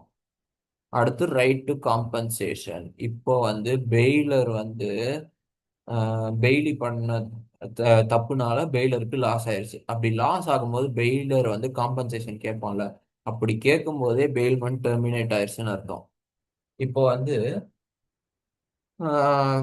பெயிலருக்கு வந்து என்ன சொல்ல, பெய்லியை வந்து சூ பண்றதுக்கு ரைட் இருக்குன்னு சொல்றான். ஓகேவா? ஸோ அப்படியே ரைட்ஸ் ஆஃப் பெயிலர் பார்ப்போமா? Right to terminate bailor, C right to terminate bailment. இப்போ வந்து பெய்லி வந்து ஏதாவது தப்பு பண்ணியிருந்தா பெயில்மெண்ட்டை டெர்மினேட் பண்ணலாம். Right to demand back the goods, குட்ஸை ரிட்டர்ன் வாங்கிக்கலாம். Right to file a suit against wrongdoer, எவனா தப்பு பண்ணியிருந்தா அவன் வந்து ஷூ பண்ணலாம். ஓகேவா? ஏன்னா தப்பு பண்ணியிருந்தா அவனை ஷூ பண்ணலாம். அதுக்கப்புறம் காம்பன்சேஷன், ஏதாவது லாஸ் நடந்தா காம்பன்சேஷனுக்கு ஹி ஹாஸ் ரைட்டு. அதுக்கப்புறம் ரைட் டு சூ பெய்லி. அது rights of bailee. Right to deliver goods. Okay, bailee வந்து குட்ஸை டெலிவர் பண்ணலாம். Right of particular lien of payment of service. இப்போ ஃபார் எக்ஸாம்பிள் ரயில்வேஸ்ல வந்து நான் வந்து பணம் கட்டலை, பார்க்கிங்க்கு 2 நாளைக்கு பார்க்கிங்க்கு பணம் கட்டலை. ஸோ அந்த கட்டாத பட்சத்தில் நீ பணம் கட்டிட்டு உன் பைக் எடுத்துட்டு போகணும், பைக்கை ஹோல்டு பண்ணி வச்சுக்கலாம் ரயில்வேஸ். ஓகேவா? அடுத்து ரைட் ஆஃப் ஜென்ரல் எயிட். இப்போ வந்து என்னன்னா, நான் வந்து என்ன சொல்லுங்க, ஒருத்தனுக்கு என் குட்ஸை கொடுத்து வச்சிருக்கேன். ஓகேவா? அவனுக்கு நான் ஒரு 5000 ரூபா தரணும். அந்த குட்ஸை அவனுக்கு கொடுத்ததுனால அவன் 5000 ரூபா சார்ஜ் பண்றான். அந்த 5000 ரூபாயை நான் வந்து பே பண்ணிட்டேன். ஓகேவா? அதுக்கப்புறம் அவன் அந்த குட்ஸை இன்னும் டெலிவரி பண்ணல. அதுக்கப்புறம் அவனுக்கு ஞாபகம் வருது நான் இன்னும் அவனுக்கு 10,000 ரூபா தரணும் அப்படின்னு ஞாபகம் வருது. அவன் என்ன பண்றான், 10,000 ரூபா தரணும்.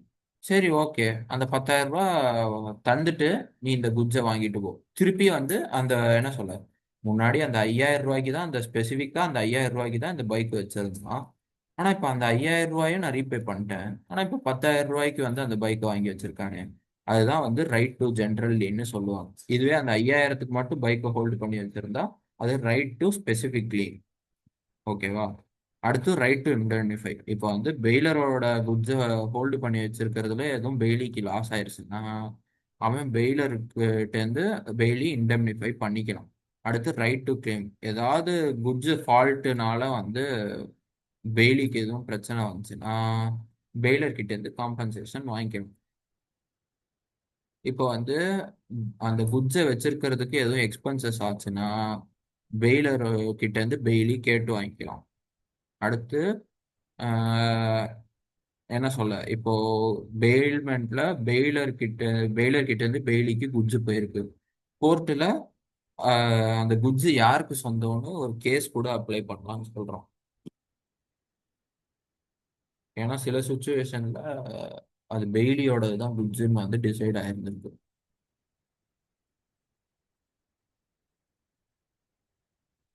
அடுத்து right of bailor bailee against wrong do. If third person wrongfully deprives bailey to use or possession of goods or does them any injury, the bailey is entitled to use such remedies as the owner might have used. Either bailor or bailey may bring suit against compensation from such suit can be dealt according. இப்போ third party அவனோ ஒருத்தன் ஒரு wrong doing பண்ணிட்டான், அந்த பெயில்மெண்ட்டுக்குள்ள ஒரு wrong doing பண்ணிட்டான். பெய்லரும் சரி பெய்லியும் சரி அவங்களுக்கு வந்து ஈக்குவல் ரைட் இருக்கு அந்த தேர்ட் பார்ட்டியை சூ பண்ண. அடுத்து டெர்மினேஷன் ஆஃப் பெயில்மெண்ட். எப்போ வந்து பெயில்மெண்ட் டெர்மினேட் ஆகும்? அந்த பெயில்மெண்ட் வந்து ஒரு குறிப்பிட்ட பீரியடுக்கு வச்சிருந்திருப்பாங்க. 30 நாளைக்கு என் பொருளை வச்சுக்கோங்கன்னு ஒரு குறிப்பிட்ட பீரியட். அந்த 30 நாள் முடிஞ்ச உடனே பெயில்மெண்ட் டெர்மினேட் ஆயிடுச்சு. இப்போ ஏதாவது ஒரு பர்பஸ்க்கு வந்து பெயில்மெண்ட் நடந்திருந்தா அந்த பர்பஸ் முடிஞ்ச உடனே பெயில்மெண்ட் முடிஞ்சது. அதுக்கப்புறம் பை நோட்டீஸ், எதர் பெயிலர் பெய்லிக்கு வந்து நோட்டீஸ் கொடுத்து அந்த பெயில்மெண்ட்டை முடிச்சுக்கலாம். ஆர் பெய்லி வந்து பெயிலருக்கு நோட்டீஸ் கொடுக்கலாம், சார் இதுக்கு மேலே உங்க குட்ஸை பார்த்துக்க முடியாது, இந்தாங்க உங்க குட்ஸுன்னு சொல்லிட்டு குட்ஸை ப்ராப்பர் கண்டிஷனோட நோட்டீஸ் கொடுத்து பண்ணலாம். அடுத்து பை டெத், இப்போ பெய்லி இறந்துட்டா ஆட்டோமேட்டிக்காக பெயில்மெண்ட் டெர்மினேட்டட். அடுத்து டிஸ்ட்ரக்ஷன் ஆஃப் சப்ஜெக்ட் மேட்டர். இப்போ பெய்லர் பெய்லிட்ட ஒரு குட்ஸு கொடுத்துட்டான். அந்த குட்ஸு பெய்லிட்ட வந்தோடனே ஆர்எல்ஸ் பெய்லிக்கு வரதுக்கு முன்னாடியே அந்த குட்ஸு வந்து டெஸ்ட்ராய் ஆயிடுச்சு, தென் ஆட்டோமேட்டிக்கலி பெயில்மெண்ட் கேன்சல். இப்போ ஃபைண்டர் ஆஃப் லாஸ் குட்ஸ் வந்து பெய்லின்னு சொல்றோம். அதுதான் வந்து நம்ம பார்த்தோம்ல.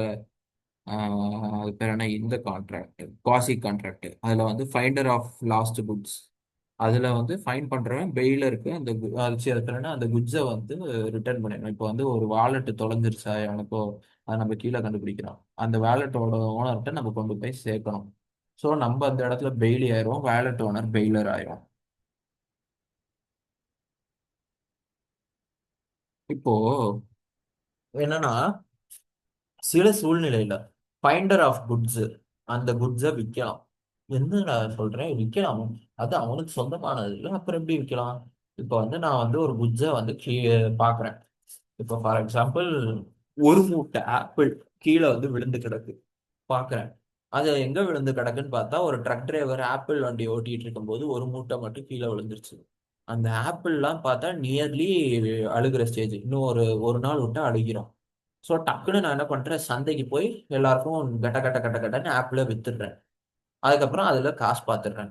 அதுக்கப்புறம் அந்த ஆப்பிள் வண்டி வச்சிருந்தவனுக்கு இது தெரிய வருது, என்னடா ஆப்பிளை வந்து ஏன் வித்த அப்படின்னா, அவன் வந்து கேட்கறான், சார் அது வந்து கெட்டு போற ஸ்டேஜ்ல இருந்துச்சு, பெரிசபிள் நேச்சர் உள்ள குட்ஸ், அதனால அதை நான் வித்துட்டேன், இந்தாங்க அதுக்கான பணம், எவ்வளவு வித்தேனோ அதுக்கான பணம் இந்தாங்க அப்படின்னு. சார் அது மட்டும் இல்லாம இதை விற்கிறதுக்கு எனக்கு கொஞ்சம் செலவா இருக்கு. ஏன்னா வந்து நான் அந்த ஆப்பிளை வந்து எடுத்துட்டு வர செலவு, பெட்ரோல் செலவு, அதுக்கப்புறம்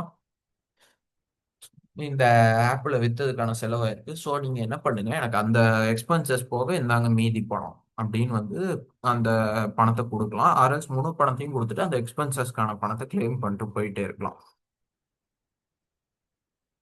அடுத்து right to lien. Right to லீன்னா காசு கொடுக்காட்டி குட்ஸை ஹோல்டு பண்ணிக்கலாம். அதில் வந்து right of person to retain good until claim is satisfy or டெப்ட் டியூ. அதாவது டெப்ட் டியூ கிளியர் ஆகிற வரைக்குமோ இல்லை கிளைம் சாட்டிஸ்ஃபை ஆகிற வரைக்குமோ அவன் குட்ஸை ரீட்டைன் பண்ணிக்கலாம், ஒரு பர்சன் குட்ஸை ரீட்டைன் பண்ணிக்கலாம். அதில் வந்து ரெண்டு டைப் ஆஃப் லீன் இருக்கு. Particular lien, right to retain any particular goods in respect of the claim which is due. ஒரு கிளைம் டியூவா இருக்கு, அதில் அந்த கிளைம் செட்டில் பண்ற வரைக்கும் ஒரு பர்டிகுலர் குட்ஸை ஹோல்டு பண்ணி வச்சுக்கலாம். அடுத்து general lien, right to retain goods not only for demand arising out of goods retain but for a general balance of account in favour of certain person. அதான் சொன்னால அந்த 5000 ரூபாய் 10,000 ரூபாய் எக்ஸாம்பிள். இப்போ ஒரு குட்ஸை வந்து நான் 5000 ரூபாய்க்கு ஹோல்டு பண்றேன், ரெண்டு தாட்டி கடன் வாங்கியிருக்கான், 5000 ரூபாய் 10,000 ரூபாய், 5000 ரூபாய்க்கு ஹோல்டு பண்ணி வச்சிருக்கேன் அந்த குட்ஸை. அவன் என்ன பண்றான், 5000 ரூபாய் ரீபே பண்ணிட்டான். அந்த குட்ஸை கொடுக்கறதுக்கு முன்னாடி ஞாபகம் தான் 10,000 ரூபாய் கடன் வாங்கியிருக்கான். நீ இந்த 10,000 ரூபாய் கடனை திருப்பி கட்டிட்டு அதுக்கப்புறமா குட்ஸை வாங்கிட்டு போ அப்படின்னு வந்து ஆஹ், நான் வந்து அந்த குட்ஸை ஹோல்ட் பண்ணிக்கலாம். அந்த குட்ஸை ஹோல்டு பண்ணி வைக்கிறது காரணம் என்ன, 5000 ரூபாய் 10,000 ரூபாய் கடன் வாங்கியிருக்கான், அது ரீபே பண்ற வரைக்கும் குட்ஸ் என்கிட்ட தான் இருக்கும் அப்படின்னு.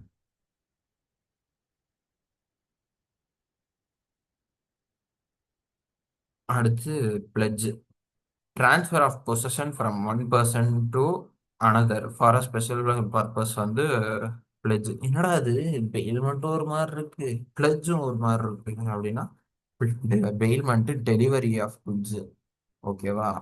இது வந்து ட்ரான்ஸ்ஃபர் ஆஃப் பொசஷன், ஆனால் ரெண்டுத்துலேயும் பொசஷன் தான் மாறுது, ஓனர்ஷிப் மாறல. ஸோ என்னன்னு பார்த்துரும். Pledge is a type of bailment. Okay, pledge is a type of bailment, அப்புறம் ரெண்டும் ஒன்று தான். For the purpose of security for repayment of debt. இது பெயில்மெண்ட் வந்து கிராட்டிடியூஸ் பர்பஸாகவும் இருக்கலாம், நான் கிராட்டிடியூஸ் பர்பஸாகவும் இருக்கலாம். ஆனால் பிளட்ஜுங்கிறது எப்படின்னா, ஒரு டெட்டு ரீபே பண்றதுக்கு செக்யூரிட்டியா பிளட்ஜ் வச்சுக்கலாம். செக்யூரிட்டியா ஏதாவது ஒரு பொருள் கொடுத்தா அது வந்து பிளட்ஜ்னு சொல்லுவாங்க. அதுல வந்து யார் யார் இருப்பாங்க? பானர் இருப்பான், பாணி இருப்பான். பானர் வந்து யார் குட்ஸை பிளட்ஜ் பண்றாங்களோ அவங்க தான் பானர். அண்ட் யார் குட்ஸை ரிசீவ் பண்றாங்களோ அவங்க தான் பாணி. இதுல எசென்ஷியல்ஸ் இருக்கு. பெயில்மெண்ட் ஃபார் செக்யூரிட்டி தான் பிளெட்ஜ். அண்ட் பிளெட்ஜ் வந்து குட்ஸை மட்டும் தான் பண்ண முடியும். அதுவும் பிரசன்ட் குட்ஸை தான் பண்ண முடியும், ஃபியூச்சர் குட்ஸை பண்ண முடியாது. பிளெட்ஜர்லேருந்து பிளெட்ஜிக்கு டெலிவரி நடந்திருக்கணும். பிளெட்ஜர் தான் பானர், பிளெட்ஜி தான் பாணி. ஓகே. அடுத்து rights of pawnee or pledgee. Okay, right to retain pledged goods. ஓகேவா? இப்போ வந்து ஏன்னா வந்து பிளெட்ஜர் வந்து இன்ட்ரெஸ்ட் கட்டாட்டியோ இல்லை எக்ஸ்பென்சஸ் கட்டாட்டியோ பிளெட்ஜி வந்து குட்ஸை ரீடைன் பண்ணிக்கலாம். அடுத்து right to retention for subsequent dates. ஃபியூச்சர்ல ஏதாவது கடன் வாங்கினா அந்த கடனை திருப்பி கட்டுற வரைக்கும் அந்த குட்ஸை வந்து ரீடைன் பண்ணி வச்சுக்கலாம். பாணி வந்து ரீடைன் பண்ணி வச்சுக்கலாம். பாணிஸ் ரைட் டு எக்ஸ்ட்ராடினரி எக்ஸ்பென்சஸ் இன். இப்போ வந்து ஒரு கடனுக்காக நீ வந்து அந்த குட்ஸை எனக்கு கொடுத்துட்டு போற, ஓகேவா? ஆனா அந்த குட்ஸை வச்சுக்கிறதுல எனக்கு ஒரு எக்ஸ்பென்சஸ் ஆயிருக்கு, அந்த எக்ஸ்பென்ஸையும் நீ வந்து சரி கட்டிட்டு போயிடணும். அடுத்து பானிஸ் ரைட் வேர் பானர் மேக்ஸ் டிஃபால்ட். இப்போ பானர் வந்து ஏதாவது ஒரு தப்பு பண்ணிட்டான். அந்த தப்பு பண்ணதுக்கு வந்து பானரை எதர் சூ பண்ணலாம் ஆர் பானர் வச்சு குட்ஸை செல் பண்ணலாம். டிஃபால்ட்னா அந்த தப்புன்னு என்ன சொல்ல? வாங்கின காசை திருப்பி கட்டல, அவ்வளவுதான். இது வந்து ரைட்ஸ் ஆஃப் பாணி. அடுத்து ரைட்ஸ் ஆஃப் பானர் ரொம்ப சிம்பிள். ரைட்ஸ் ஆஃப் பானர் முடிஞ்சுட்டு அடுத்து duty of pawnee and duty of pawnor முடிஞ்சா யூனிட் 8 முடிஞ்சு. அடுத்து rights of pawnor. Right to redeem. அவன் வந்து ஃபுல் பேமெண்ட் முடிஞ்ச உடனே குட்ஸை ரெடீம் பண்ணிக்கலாம், அவ்வளோதான் பானருக்கான ரைட்ஸ். அடுத்து டியூட்டிஸ் ஆஃப் பாணி. குட்ஸை ரீசனபிள் கேர் எடுத்துக்கணும். அன்ஆத்தரைஸ்ட் யூஸ் பண்ணக்கூடாது குட்ஸை. அந்த குட்ஸோட ஆத்தரைஸ்ட் யூஸ் என்ன? செக்யூரிட்டிக்காக வச்சுக்கணும். மற்றபடி அந்த குட்ஸை வாங்கி வச்சுக்கிட்டு வேற ஒருத்தனுக்கு அதை கொடுக்கறதோ இல்லை தனக்கு தானே போட்டுக்கிறதோ அதெல்லாம் பண்ணக்கூடாது. அதுக்கப்புறம் அந்த பேமெண்ட்லாம் முடிஞ்சோடனே குட்ஸை ரிட்டர்ன் பண்ணிடணும். அதுக்கப்புறம் குட்ஸை மிக்ஸ் பண்ணக்கூடாது. அந்த குட்ஸ்லேருந்து எதுவும் ப்ராஃபிட் பார்க்கக்கூடாது. அப்படி பார்த்தாலும் அந்த ப்ராஃபிட்டை திருப்பி கொடுத்துடணும். அடுத்து பிளெட்ஜர் வந்து என்ன டேர்ம்ஸ் சொல்றாரோ அந்த டேர்ம்ஸ் படி நடக்கணும் பாணி. அடுத்து டியூட்டிஸ் ஆஃப் பானர். டெட்டை பே பண்ணணும். ஏதாவது எக்ஸ்ட்ராடினரி எக்ஸ்பென்சஸ் பாணிக்கு கிடைச்சா அதை வந்து காம்பன்சேட் பண்ணணும். அந்த குட்ஸ்ல இருக்கிற ஃபால்ட் அதை வந்து பாணி கிட்ட சொல்லணும். ஸோ அந்த ஃபால்ட்டை சொன்னால் அதில் இருக்கிற எக்ஸ்ட்ராடினரி ரிஸ்க்ல இருந்து பாணி வந்து சேஃப் ஆயிப்பார். ஏதாவது லாஸ் ஆனால் காம்பன்சேட் பண்ணணும். இப்போ அந்த குட்ஸை விற்றதுக்கு அப்புறம் அந்த கடன் கழியலைன்னு வச்சுக்கோயேன், பிளெட்ஜர் வந்து என்ன சொல்ல டெபிசிட் ப்ளே பண்ணுவார். அதாவது ஃபார் எக்ஸாம்பிள் இப்போ நான் 10,000 ரூபாய் கடன் வாங்கியிருக்கேன். குட்ஸை வந்து 8,000 ரூபாய்க்கு பிளெட்ஜ் பண்ணி 10,000 ரூபாய் கடன் வாங்கியிருக்கேன். நான் என்னால் 10,000 கட்ட முடியல. அதுக்கப்புறம் குட்ஸை வந்து வித்தாச்சு, 8,000 கழிச்சாச்சு. பேலன்ஸ் 2,000 ரூபா இருக்கு. அந்த 2,000 ரூபா வந்து டெபிசிட். அதாவது நான் ஃபியூச்சர்ல இன்னும் நான் அவனுக்கு அந்த 2,000 ரூபா பே பண்ணணும் அப்படிங்கிற மாதிரி டெபிசிட், அவ்வளோதான். இதோட யூனிட் 8 முடிஞ்சு. அவ்வளோதான். ரொம்ப சிம்பிளான யூனிட் அப்படின்னு நான் சொல்ல மாட்டேன். இன்னும் பிளஸ் பை நான் ஓனர்ஸ். அடுத்து ஃபர்ஸ்ட் யார் யார், அதாவது ஓனர் ஆஃப் த குட்ஸை தவிர்த்து யார் யாரெல்லாம் பிளெஜ் பண்ணலாம்? ஓனரோட கன்சென்ட்டோட மெர்கன்டைல் ஏஜென்ட் பிளெஜ் பண்ணலாம். ஒரு வாய்டபிள் கான்ட்ராக்ட்ல pledge by person in possession of goods. அதாவது ஃபார் எக்ஸாம்பிள் என்னன்னா நான் ஃபார் எக்ஸாம்பிள் ஒருத்தன் கன்சென்ட் இல்லாம நான் ஒருத்தன்கிட்ட இருந்து குட்ஸை வாங்கிக்கிட்டேன், ஓகேவா? அது வாய்டபிள் கான்ட்ராக்ட். அந்த கான்ட்ராக்டை வாய்ட் ஆக்குற வரைக்கும் நான் ஒருத்தன்ட்ட இருந்து இன்னொருத்தனுக்கு பிளெஜ் பண்ணணும். அந்த ஃப்ரீ கன்சென்ட் இல்லாம குட்ஸை நான் வந்து ஃப்ராடா வாங்கியிருக்கலாம், கோயேஷன்ல வாங்கியிருக்கலாம், என்ன எப்படி வேணாலும் வாங்கியிருக்கலாம். ஆனா ஒன்ஸ் குட்ஸை வாங்கினதுக்கு அப்புறம் அவன் அந்த கான்ட்ராக்டை வாய்ட் ஆக்கும்ல, அந்த வாய்ட் ஆக்குறதுக்குள்ள நான் யாருக்கு வேணாலும் பிளெஜ் பண்ணலாம். அடுத்து pledge where pawnor has only a limited interest. இப்போ பானருக்கு வந்து அந்த குட்ஸ் மேல லிமிட்டெட் இன்ட்ரெஸ்ட் இருந்தா அந்த டயத்துல any non owner can pledge the goods pledge by co owner in possession. அதாவது என்னன்னா, ஓ ஓனர் ஆஃப் த குட்ஸ் வந்து பண்ணாட்டியும் கோ ஓனர் வந்து பிளெஜ் பண்ணலாம்.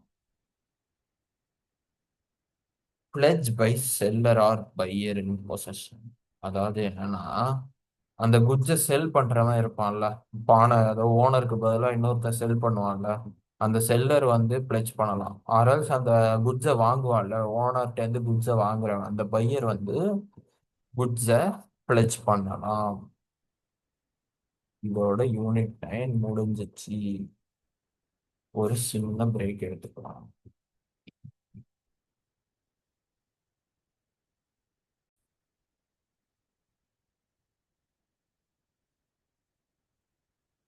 ஸோ வணக்கம் அகைன் ஆஃப்டர் பிரேக். இப்போ unit 9 agency just 11 more pages. 11 11 okay. ஏஜென்சிங்கிறது ஒரு சின்ன டாபிக். அது கட கட கட கட கடன் முடிச்சிட்டோம்னா கான்ட்ராக்ட் ஆக்ட் கும்பிடு போடுறதோட மட்டும் இல்லாமல் லாக்கே ஒரு கும்பிடு போட்டு அப்படியே செட்டில் ஆயிடலாம். Agent means a person employed to do any act for another or to represent another. Principles for a person for whom is such act is done. அதாவது ஏஜென்ட்டுங்கிறது ஒரு பர்சன் எம்ப்ளாய்டு. எதுக்கு எம்ப்ளாய் பண்ணப்பட்டிருக்கான்? To do any act. ஏதாவது ஒரு act பண்றதுக்கு employ பண்ணப்பட்டிருக்கான். யாருக்காக பண்ணும்? For another person or to represent another person. அவ்வளவுதான். இதுதான் வந்து ஏஜென்ட். பிரின்சிபலுங்கிற அந்த குறிப்பிட்ட பர்சனுக்காக ஏதாவது ஆக்ட் பண்ணா அவன் வந்து ஏஜென்ட். அடுத்து டெஸ்ட் ஆஃப் ஏஜென்சிங்கிற concept. whether the person has the capacity to bind the principal and make him answerable to the third party. First ஏஜென்ட்டுக்கு வந்து அந்த பிரின்சிபல் பைண்ட் பண்ணி தேர்ட் பார்ட்டிக்கு ஆன்சர் பண்ண முடியுமா அப்படிங்கிற கெப்பாசிட்டி இருக்கா அப்படின்னு பார்க்கறது தான் ஃபர்ஸ்ட் டெஸ்ட். ஓகேவா? Whether privity of contract can be establish between principal and third party. அதாவது ஏஜென்ட் மூலியமா ஒரு கான்ட்ராக்ட் பிரின்சிபலுக்கும் தேர்ட் பார்ட்டிக்கும் எஸ்டாப்ளிஷ் ஆக முடியும். If yes then there is agency. இந்த ரெண்டு டெஸ்ட்டை வச்சு ஏஜென்சியை வந்து கண்டுபிடிக்க முடியும். அடுத்து இது appointment appointment and authority of agent. Any person who has attained majority according to law to which he is subjected and through his of sound mind may employ agent. நல்லா கேட்டுக்கோ. ஒருத்தன் வந்து சவுண்ட் மைண்டா இருந்தா, மெஜாரிட்டி அட்டைன் பண்ணி இருந்தா அவன் வந்து ஏஜென்ட்டை appoint பண்ணலாம். Any one can become agent. அதுக்கு ஏஜென்ட்டுக்கு கன்சிடரேஷன் தேவை இல்லை. யார் வேணாலும் ஏஜென்ட் ஆகலாம். ஈவன் அன்சவுண்ட் மைண்ட் உள்ள ஆளு, மைனர் ஆளு can become agent. Creation of agency express or implied. Implied agent அதாவது எக்ஸ்பிரஸ் ஏஜென்சினா தெரியும், நீ எனக்கு ஏஜென்ட் ஆடுறா எக்ஸ்பிரஸ், ஓகே ஃபைன் தெரியும். இம்ப்ளைடு ஏஜென்சினா அது எப்படி? இம்ப்ளைடு ஏஜென்சி புரியலையே. First agency by estoppel. Agency by estoppel என்னன்னு? Principal must have made a representation. The represent may be expressed or implied. The representation must take the agent as an authority. அதாவது என்னன்னா, principal ஒரு விஷயம் பண்ணியிருப்பான். அந்த விஷயம் வந்து ஏதாவது ஒன்று சொல்லியிருப்பான், ஆர்எல்ஸ் ஏதாவது ஒரு விஷயம் பண்ணியிருப்பான். அந்த விஷயம் பண்ணது வந்து ஏஜென்ட் வந்து புரிஞ்சுப்பான். ஓகே, இந்த ஆளு நமக்கு அத்தாரிட்டி தராரு, அவர் ஏஜென்ட்டா இருக்க சொல்லி அத்தாரிட்டி தராரு அப்படின்னு வந்து புரிஞ்சுப்பான் ஏஜென்ட். அதுக்கப்புறம் அந்த ரெப்ரசன்டேஷன் தேர்ட் பார்ட்டிக்கும் இன்டியூஸ் ஆயிருக்கணும். ஏஜென்ட்டுக்கு மட்டும் இன்டியூஸ் ஆனா பார்த்தா தேர்ட் பார்ட்டிக்கும் இன்டியூஸ் ஆயிருக்கணும்.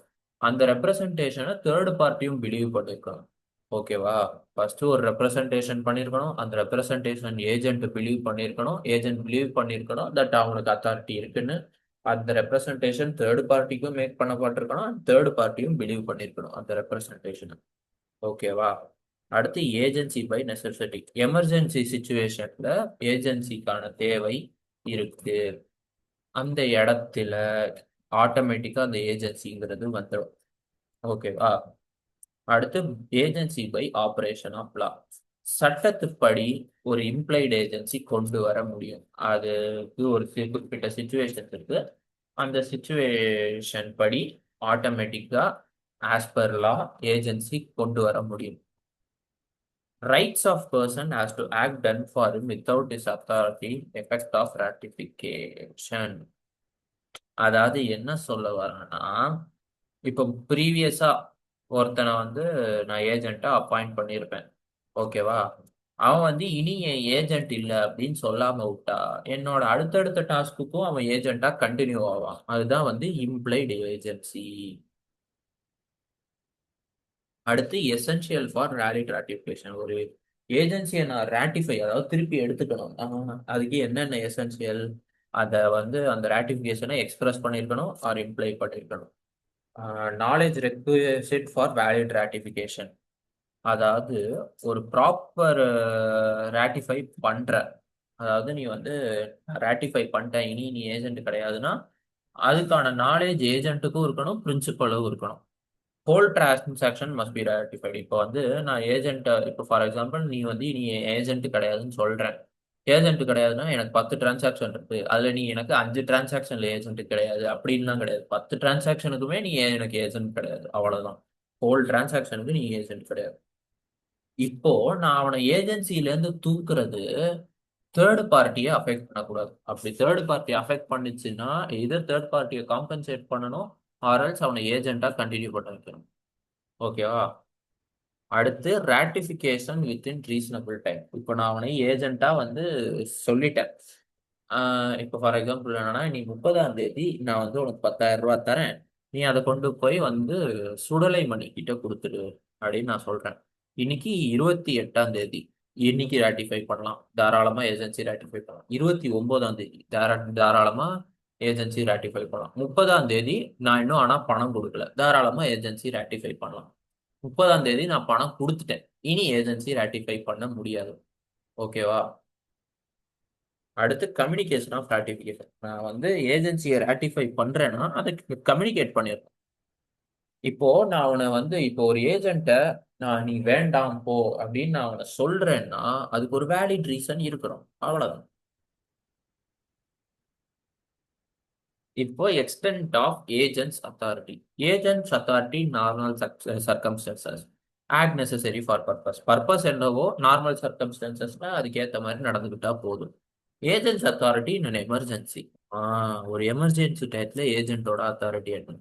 இப்போ ஒரு எமர்ஜென்சி, ஏஜென்ட் வந்து பிரின்சிபலை காண்டாக்ட் பண்ண முடியல. ஓகேவா? ஸோ பிரின்சிபலுக்கு என்ன பெனிஃபிட்டோ ஏஜென்ட் அதுபடி நடந்துக்கணும். ஓகேவா? அதுக்கப்புறம் அந்த இடத்துல ஒரு ஏஜென்ட்டுக்கான ஆக்சுவல் நெசசிட்டி இருந்திருக்கணும். பிரின்சிபலை காண்டாக்ட் பண்ண முடியல, பிரின்சிபலோட பெனிஃபிட்காக ஏஜென்ட் நடந்துக்கணும், அந்த இடத்துல ஏஜென்ட்டுக்கான ஒரு தேவை இருக்கணும், அண்ட் ஏஜென்ட் வந்து ஒரு ரீசனபிள் ஆக்ஷன் எடுத்திருக்கணும். ஓகேவா? ஒரு ரீசனபிள் ஆக்ஷன்ஸ் எடுத்திருக்கணும்.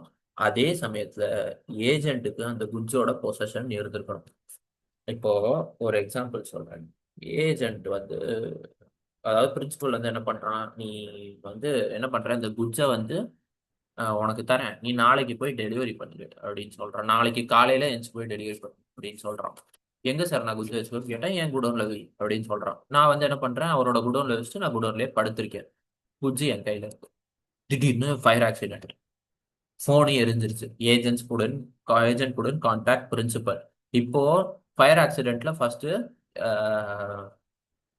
என்ன சொல்ல, ஏஜென்ட்டுக்கான தேவை இருக்கு. ஓகேவா? இப்போ அந்த குட்ஸை காப்பாத்துறது தான் பிரின்சிபலுக்கு பெனிஃபிட். ஸோ குட்ஸை காப்பாத்துறான். ஓகேவா? அதுக்கு குட்ஸை காப்பாத்துறதுக்கு ரீசனபிள் ஸ்டெப்ஸ் என்னவா இருக்கும்? ஃபயர் எக்ஸ்டிங்விஷர் யூஸ் பண்றது, அதுக்கப்புறம் குட்ஸை ஃபயர் எக்ஸ்டிங்விஷர் யூஸ் பண்ணதுக்கப்புறம் ஃபயர் இல்லாத இடமா பார்த்து கொண்டு போய் குட்ஸை சேஃப்கார்ட் பண்றது, அதெல்லாம் வந்து ரீசனபிள் ப்ராக்டிஸ். ஓகே, அந்த சர்க்கம்ஸ்டன்ஸ்ல ரீசனபிள் ப்ராக்டிஸ் எடுத்துட்டான். இப்போ வந்து இது என்ன, பக்கத்து வீட்டுக்காரன் குட்ஸை வந்து அவன் எடுத்து பண்ணிட்டான், ஏஜென்ட் கண்ட்ரோல்ல இருந்த பிரின்சிபலோட குட்ஸை தானே எடுத்து பண்ணான். ஸோ ஏஜென்ட் கையில் தானே பொசிஷன் இருந்துச்சு. ஸோ இந்த 5 கண்டிஷனும் சாட்டிஸ்ஃபை ஆயிடுச்சுன்னா இதுதான் ஏஜென்ட்டோட அத்தாரிட்டி இன் அன் எமர்ஜென்சி. ஓகேவா? அடுத்து சப் ஏஜென்ட். அவ்வளவுதான். Sub agent, appointment of sub agent, agent's responsible for sub agent, இந்த மாதிரி நிறைய. அவ்வளவுதான். சப் ஏஜென்ட் அதாவது ஒரு பர்சன் ஏஜென்ட்டை அப்பாயிண்ட் பண்ணியிருக்கான். அந்த ஏஜென்ட்டை அவனுக்கு கொடுத்த வேலைகளை இன்னொரு ஏஜென்ட்டுக்கு பிரிச்சு கொடுக்குறான். ஓகேவா? ஏஜென்ட்டோட ஏஜென்ட் தான் சப் ஏஜென்ட், சிம்பிளா சொல்ல போனா. ஓகேவா? இந்த சப் ஏஜென்ட் என்ன சொல்ல, ஒரிஜினல் ஏஜென்ட்டோட கண்ட்ரோல்ல இருப்பான் இந்த பிசினஸ் ஆஃப் ஏஜென்சில. Appointment of sub agent. If there is a valid terms of appointment originally contemplated, ஒரு valid terms and condition to appoint sub agent இருந்தா அதுபடி தான் வந்து சப் ஏஜென்ட்டை அப்பாயிண்ட் பண்ணணும். ஆஹ் இப்போ ஒரு தொழில், இப்போ வந்து என்னன்னா ஒரு ட்ரேடிங் நடக்குது. அந்த ட்ரேடிங்கோட கஸ்டம்ஸ் படி சப் ஏஜென்ட்டுக்கான தேவை இருந்தா அப்போ சப் ஏஜென்ட் அப்பாயிண்ட் பண்ணலாம். when there is emergency, principal is liable to third party. இப்போ ஆஹ் என்னன்னா இப்போ ஒரு எமர்ஜென்சி சுச்சுவேஷன் போச்சு, குட்ஸில் ஏதோ ஒரு பிரச்சனை. இப்போ வந்து அந்த குட்ஸ் வந்து தேர்ட் பார்ட்டிக்கு பெனிஃபிஷியரி குட்ஸா இருந்திருக்கு. ஸோ பிரின்சிபல் வந்து தேர்ட் பார்ட்டிக்கு பெனிஃபிட். சார் இது ஏஜென்ட் பண்ண தப்பு. ஏஜென்ட் பண்ண தப்பெல்லாம் நான் சொல்லாத. நான் ஏஜென்ட் கிட்ட டீல் போட்டேன்னா உன்கிட்ட போட்டேன்னா முதல்ல நீ எனக்கு லயபிள் அப்படின்னு பிரின்சிபல் வந்து தேர்ட் பார்ட்டிக்கு லயபிள் ஆகுறான். ஓகேவா? ஸோ தேர்ட் பார்ட்டி சொல்றான், பிரின்சிபல் நீ எனக்கு லயபிள். ஸோ அந்த லைபிலிட்டியை ஃபர்ஸ்ட் பிரின்சிபல் கிளியர் பண்றான். பிரின்சிபல் நேரா ஏஜென்ட் வரான். ஏண்டா, நான் உன்கிட்ட ஒரு விஷயம் கொடுத்தா எப்படியா சொதப்பு பாரு, தேர்ட் பார்ட்டி என்கிட்ட காம்பன்சேஷன் வாங்கிட்டான், நீ இப்போ எனக்கு லைபிள். அதுக்கு ஏஜென்ட் சொல்றான், சார் சார் இது நான் பண்ணல, நான் அப்பாயிண்ட் பண்ண சப் ஏஜென்ட் தான் பண்ணான். சப் ஏஜென்ட் கிட்ட நான் உன்னை கொடுக்க சொன்னேன்னா, சரி அப்படியே வந்து நான் வந்து சப் ஏஜென்ட் வந்து நான் உன்கிட்ட கொடுக்க சொல்லலை. நான் என்னைக்குமே சப் ஏஜென்ட்னு ஒருத்தனை அப்பாயிண்ட் பண்ண மாட்டேன். ஏஜென்ட்டை மட்டும்தான் அப்பாயிண்ட் பண்ணுவேன். ஏஜென்ட் தான் சப் ஏஜென்ட்டை அப்பாயிண்ட் பண்றான். ஸோ நான் வந்து சப் ஏஜென்ட்டை கொடுக்கல, கொடுத்தது ஓன் தப்பு. ஸோ நான் ஓன் கூட தான் டீலிங் வச்சிருக்கேன். நீ வந்து என்ன பண்ற, நான் தேர்ட் பார்ட்டிக்கு என் கூட என்ன பிரச்சனை வந்துச்சோ அதெல்லாம் நான் தேர்ட் பார்ட்டிக்கு காம்பன்சேட் பண்ணிட்டேன். அந்த காம்பன்சேஷன் நான் பண்ணதுல எனக்கு லாஸ் ஆயிடுச்சு. நீ அந்த லாஸை எனக்கு காம்பன்சேட் பண்ற, நீ எனக்கு லயபிள். அடுத்து ஏஜென்ட் சப் ஏஜென்ட்ல போறான். டேய் இப்போ நீ பண்ண தப்பால பாரு, பிரின்சிபல் என்கிட்ட இருந்து காம்பன்சேஷன் வாங்கிட்டான், அதெல்லாம் எனக்கு தெரியாது. நீ வந்து ஃப்ராடு பண்ணியோ ஃப்ராடு பண்ணலையோ, பிரின்சிபல் என்கிட்ட காம்பன்சேஷன் வாங்கிட்டான், இப்போ நீ தான் வந்து எனக்கு லயபிள் அப்படின்னா. சார் பிரின்சிபல் வந்து கேட்கவே இல்லையே என்ன அப்படின்னா, பிரின்சிபல் ஒன்ன கேட்க மாட்டான், என்னதான் கேட்பான். ஏன்னா பிரின்சிபலுக்கும் உன் மேல ரைட்டே கிடையாது. ஆனா வந்து நான் கேட்பேன், நான் தானே உன்னை அப்பாயிண்ட் பண்ணேன். ஸோ நான் கேட்பேன், நீ வந்து எனக்கு லயபிள். ஸோ வந்து நீ தான் வந்து எனக்கு ஆனதுக்கு நீ தான் ரெஸ்பான்சிபிள் அப்படின்னு வந்து சொல்றான். ஓகேவா? பண்ணிட்டீங்க.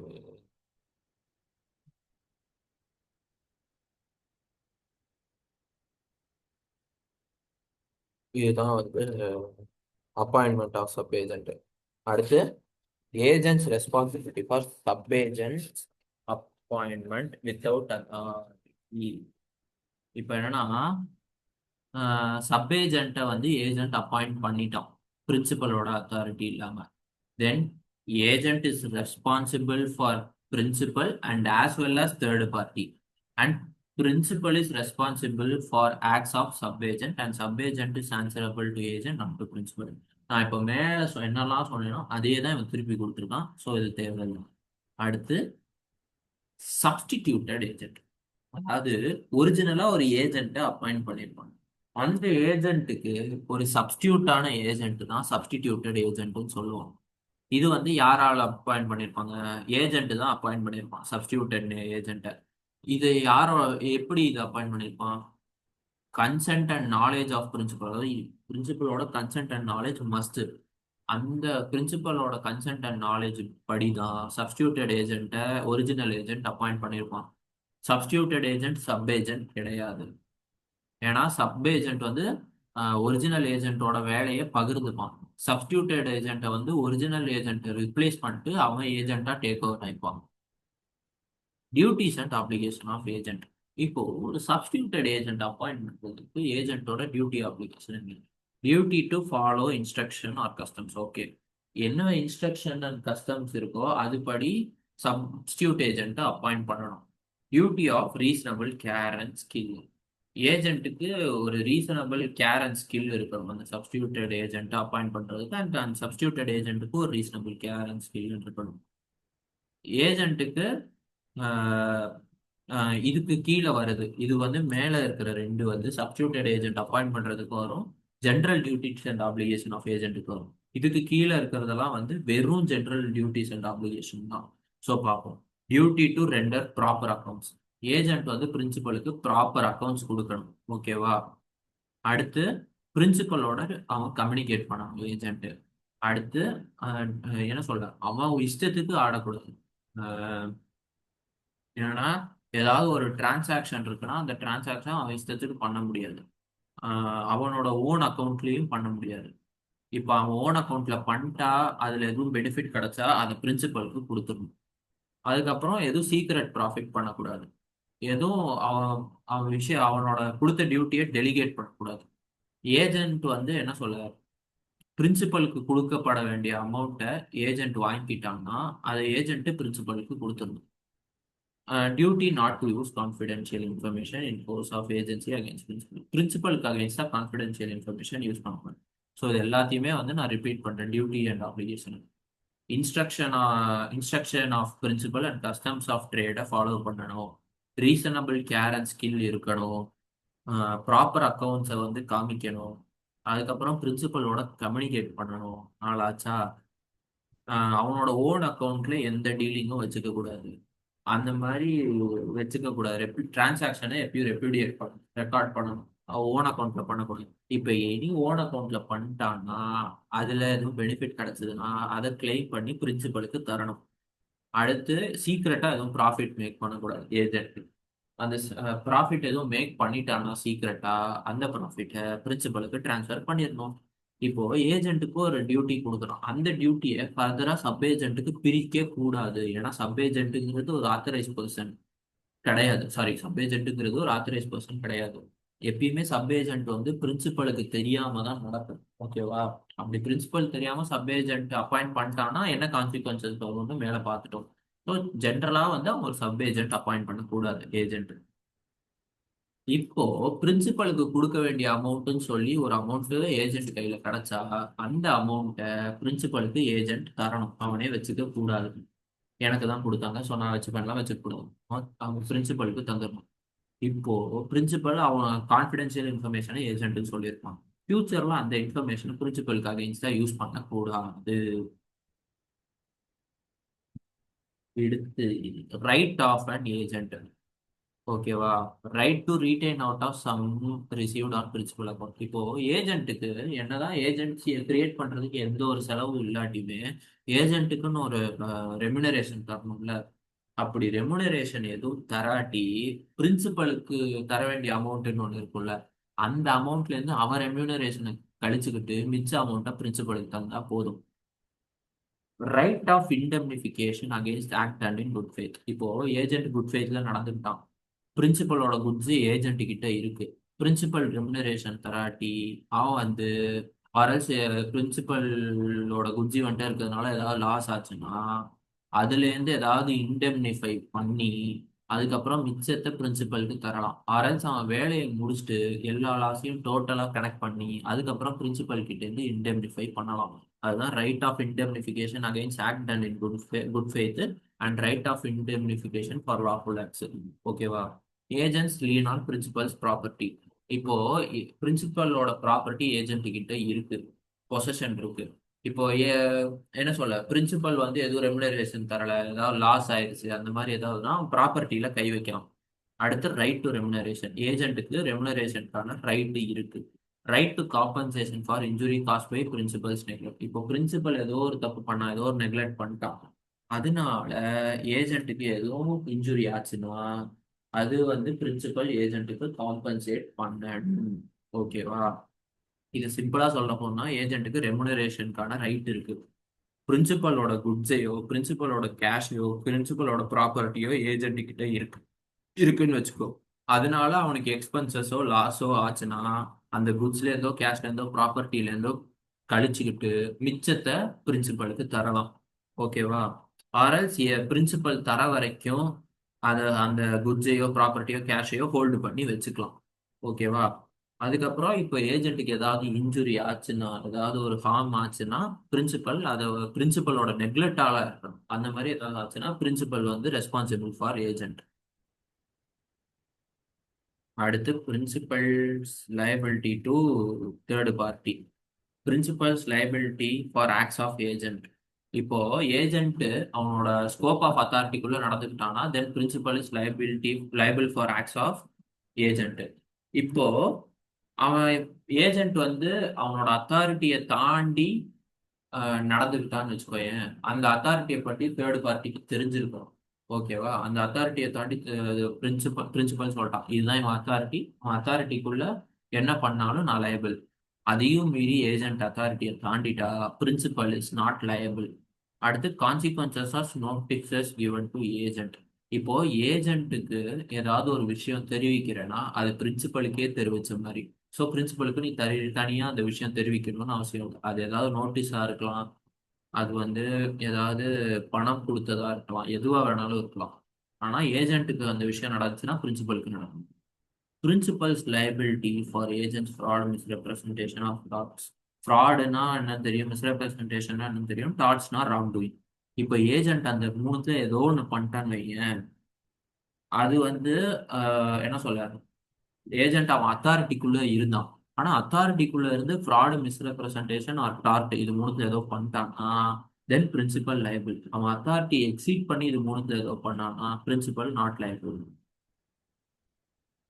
ஏஜென்ட் இப்போ எல்லாமே பிரின்சிபல் தான் லைபிள், பிரின்சிபல் தான் லைபிள்ங்கிறோம். பட் ஒரு ஏஜென்ட் தேர்ட் பார்ட்டிக்கு எந்த விதத்துல லைபிள் பார்த்துருவோம். ஏஜென்ட் எந்த liable, right of third party and revocation of authority. அவ்வளவுதான், மூணே டாபிக் தான். அடுத்து personal liability of agent to third parties. Agent is liable. Principal அப்ராட்ல இருந்தா ஏஜென்ட் தான் லைபிள். பிரின்சிபலோட நேமை வந்து ஏஜென்ட் சொல்லாட்டி ஏஜென்ட் தான் லைபிள். பிரின்சிபல் வந்து ஒரு உண்மையான ஆளே கிடையாது, அவர் பிரின்சிபல் அன்சவுண்ட் மைண்டா இருந்தா ஏஜென்ட் தான் லைபிள். நான் வந்து அந்த ஆளோட ஏஜென்ட் நான் வந்து ப்ரிட்டன் பண்ணிக்கிட்டேன், அரல்ஸ் வந்து என்ன நானே வந்து அப்படி ரெப்ரசன்ட் பண்ணிக்கிட்டேன்னா அவர் லைபிள் கிடையாது, நான் தான் liable. Agent exceeds authority. Agent வந்து பிரின்சிபல் கொடுத்த அத்தாரிட்டியை மீறிட்டா அண்ட் அது தேர்ட் பார்ட்டிக்கும் தெரிஞ்சிருச்சுன்னா தென் ஏஜென்ட் இஸ் லைபிள். அடுத்து ரைட் ஆஃப் தேர்ட் பார்ட்டி.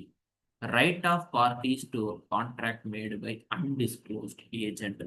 அதாவது if one enters in contract he can get through agent, third party can refuse contract. அதாவது என்னன்னா, இப்போ ஒரு தேர்ட் பார்ட்டி வந்து ஒரு ஏஜென்ட் கூட கான்ட்ராக்ட் வச்சுக்கிறான், ஆனா அந்த ஏஜென்ட்டை தாண்டி பிரின்சிபல் யாரும் தெரிஞ்சுக்க முடியல, ஏஜென்ட்டை தாண்டி போகவே முடியல.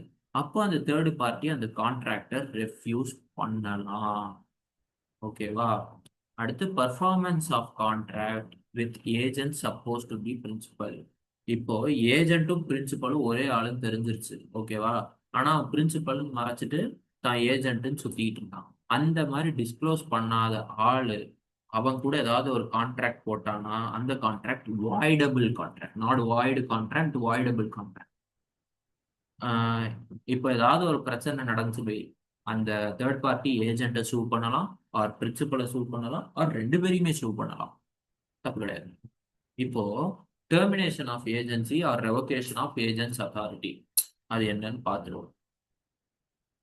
Revocation of authority, revoking the authority before exercising. இப்போ வந்து ஏஜென்ட்டுக்கு ஒரு அத்தாரிட்டி கொடுத்தோம், ஓகேவா? அந்த அத்தாரிட்டி அவன் எக்ஸசைஸ் பண்றதுக்கு முன்னாடி அந்த அத்தாரிட்டியை நம்ம ரிவோக் பண்ணிக்கலாம், ஓகேவா? Renunciation by agent. Same agent can get out. அதாவது என்னன்னா, ஏன்னா பிரின்சிபல் ஒரு டைம் கொடுத்துருப்பாரு, நீ இதுக்குள்ள உன் வேலையை முடிச்சிரு அப்படின்னு, ஆர்எல்ஸ் இதுக்குள்ள உன் வேலையை ஸ்டார்ட் பண்ணிருங்க. அந்த அந்த டைம் பீரியட் வர்றதுக்குள்ளேயே ஏஜென்ட் தான் அத்தாரிட்டியை ரினவுன்ஸ் பண்ணிக்கலாம், அதாவது அந்த ஏஜென்சிலேருந்து ஏஜென்ட் விலகிக்கலாம், ஓகேவா? ஆனா விலகும் போது ஏதாவது ஒரு காம்பன்சேஷன் தர நேரிச்சுன்னா அந்த காம்பன்சேஷன் அப்புறம் தான் ஏஜென்ட்டால விலக முடியும். அடுத்து அப்புறம் இப்போ வந்து ஒரு ஏஜென்ட்டை வந்து நான் அப்பாயின்ட் பண்ணியிருக்கேன், நான் ஒரு பிஸ்னஸ் மேனு ஏஜென்ட்டை அப்பாயின்ட் பண்ணிருக்கேன். என் பிஸ்னஸை நான் முடிச்சுக்கிட்டேன், என் பிஸ்னஸை நான் கம்ப்ளீட் பண்ணிட்டேன், ஓகேவா? அதுக்கப்புறம் ஏஜென்ட்டுக்கான தேவையில்லை, ஆட்டோமேட்டிக்கா agent terminated. Dead or insanity of principal agent or both. இப்போ பிரின்சிபல் இறந்துட்டான், ஏஜென்ட் இறந்துட்டான், ஆர்எல்ஸ் ரெண்டு பேருமே இறந்துட்டாங்க, ஆர்எல்ஸ் பிரின்சிபல் பைத்தியம் ஆயிட்டான், ஏஜென்ட் பைத்தியம் ஆயிட்டான், ஆர்எல்ஸ் ரெண்டு பேருமே பைத்தியம் ஆயிட்டாங்க. இந்த மாதிரி எந்த சூழ்நிலை வந்தாலும் agency is terminated, agency is revoke. Principal insolvent ஆயிட்டான்னா தென் ஏஜென்சி இஸ் ரிவோக். இப்போ இந்த ஏஜென்ட்டை நான் ஒரு குறிப்பிட்ட டைம் பீரியடுக்கு, குறிப்பிட்ட டைம் பீரியட், ஒரு ஃபிக்ஸட் டைம்க்கு ஏஜென்ட்டை வந்து நான் அப்பாயிண்ட் பண்ணியிருக்கேன். அந்த டைம் எக்ஸ்பைரி ஆயிடுச்சுன்னா ஆட்டோமேட்டிக்கலாக ஏஜென்சி இஸ் ரிவோக்ட். ஸோ சுபம் இந்தியன் கான்ட்ராக்ட் ஆக்ட் யூனிட் 789 முடிஞ்சு, இந்தியன் கான்ட்ராக்ட் ஆக்ட் முடிஞ்சிச்சு, பிஸ்னஸ் லா வந்து கம்ப்ளீட் பண்ணியாச்சு.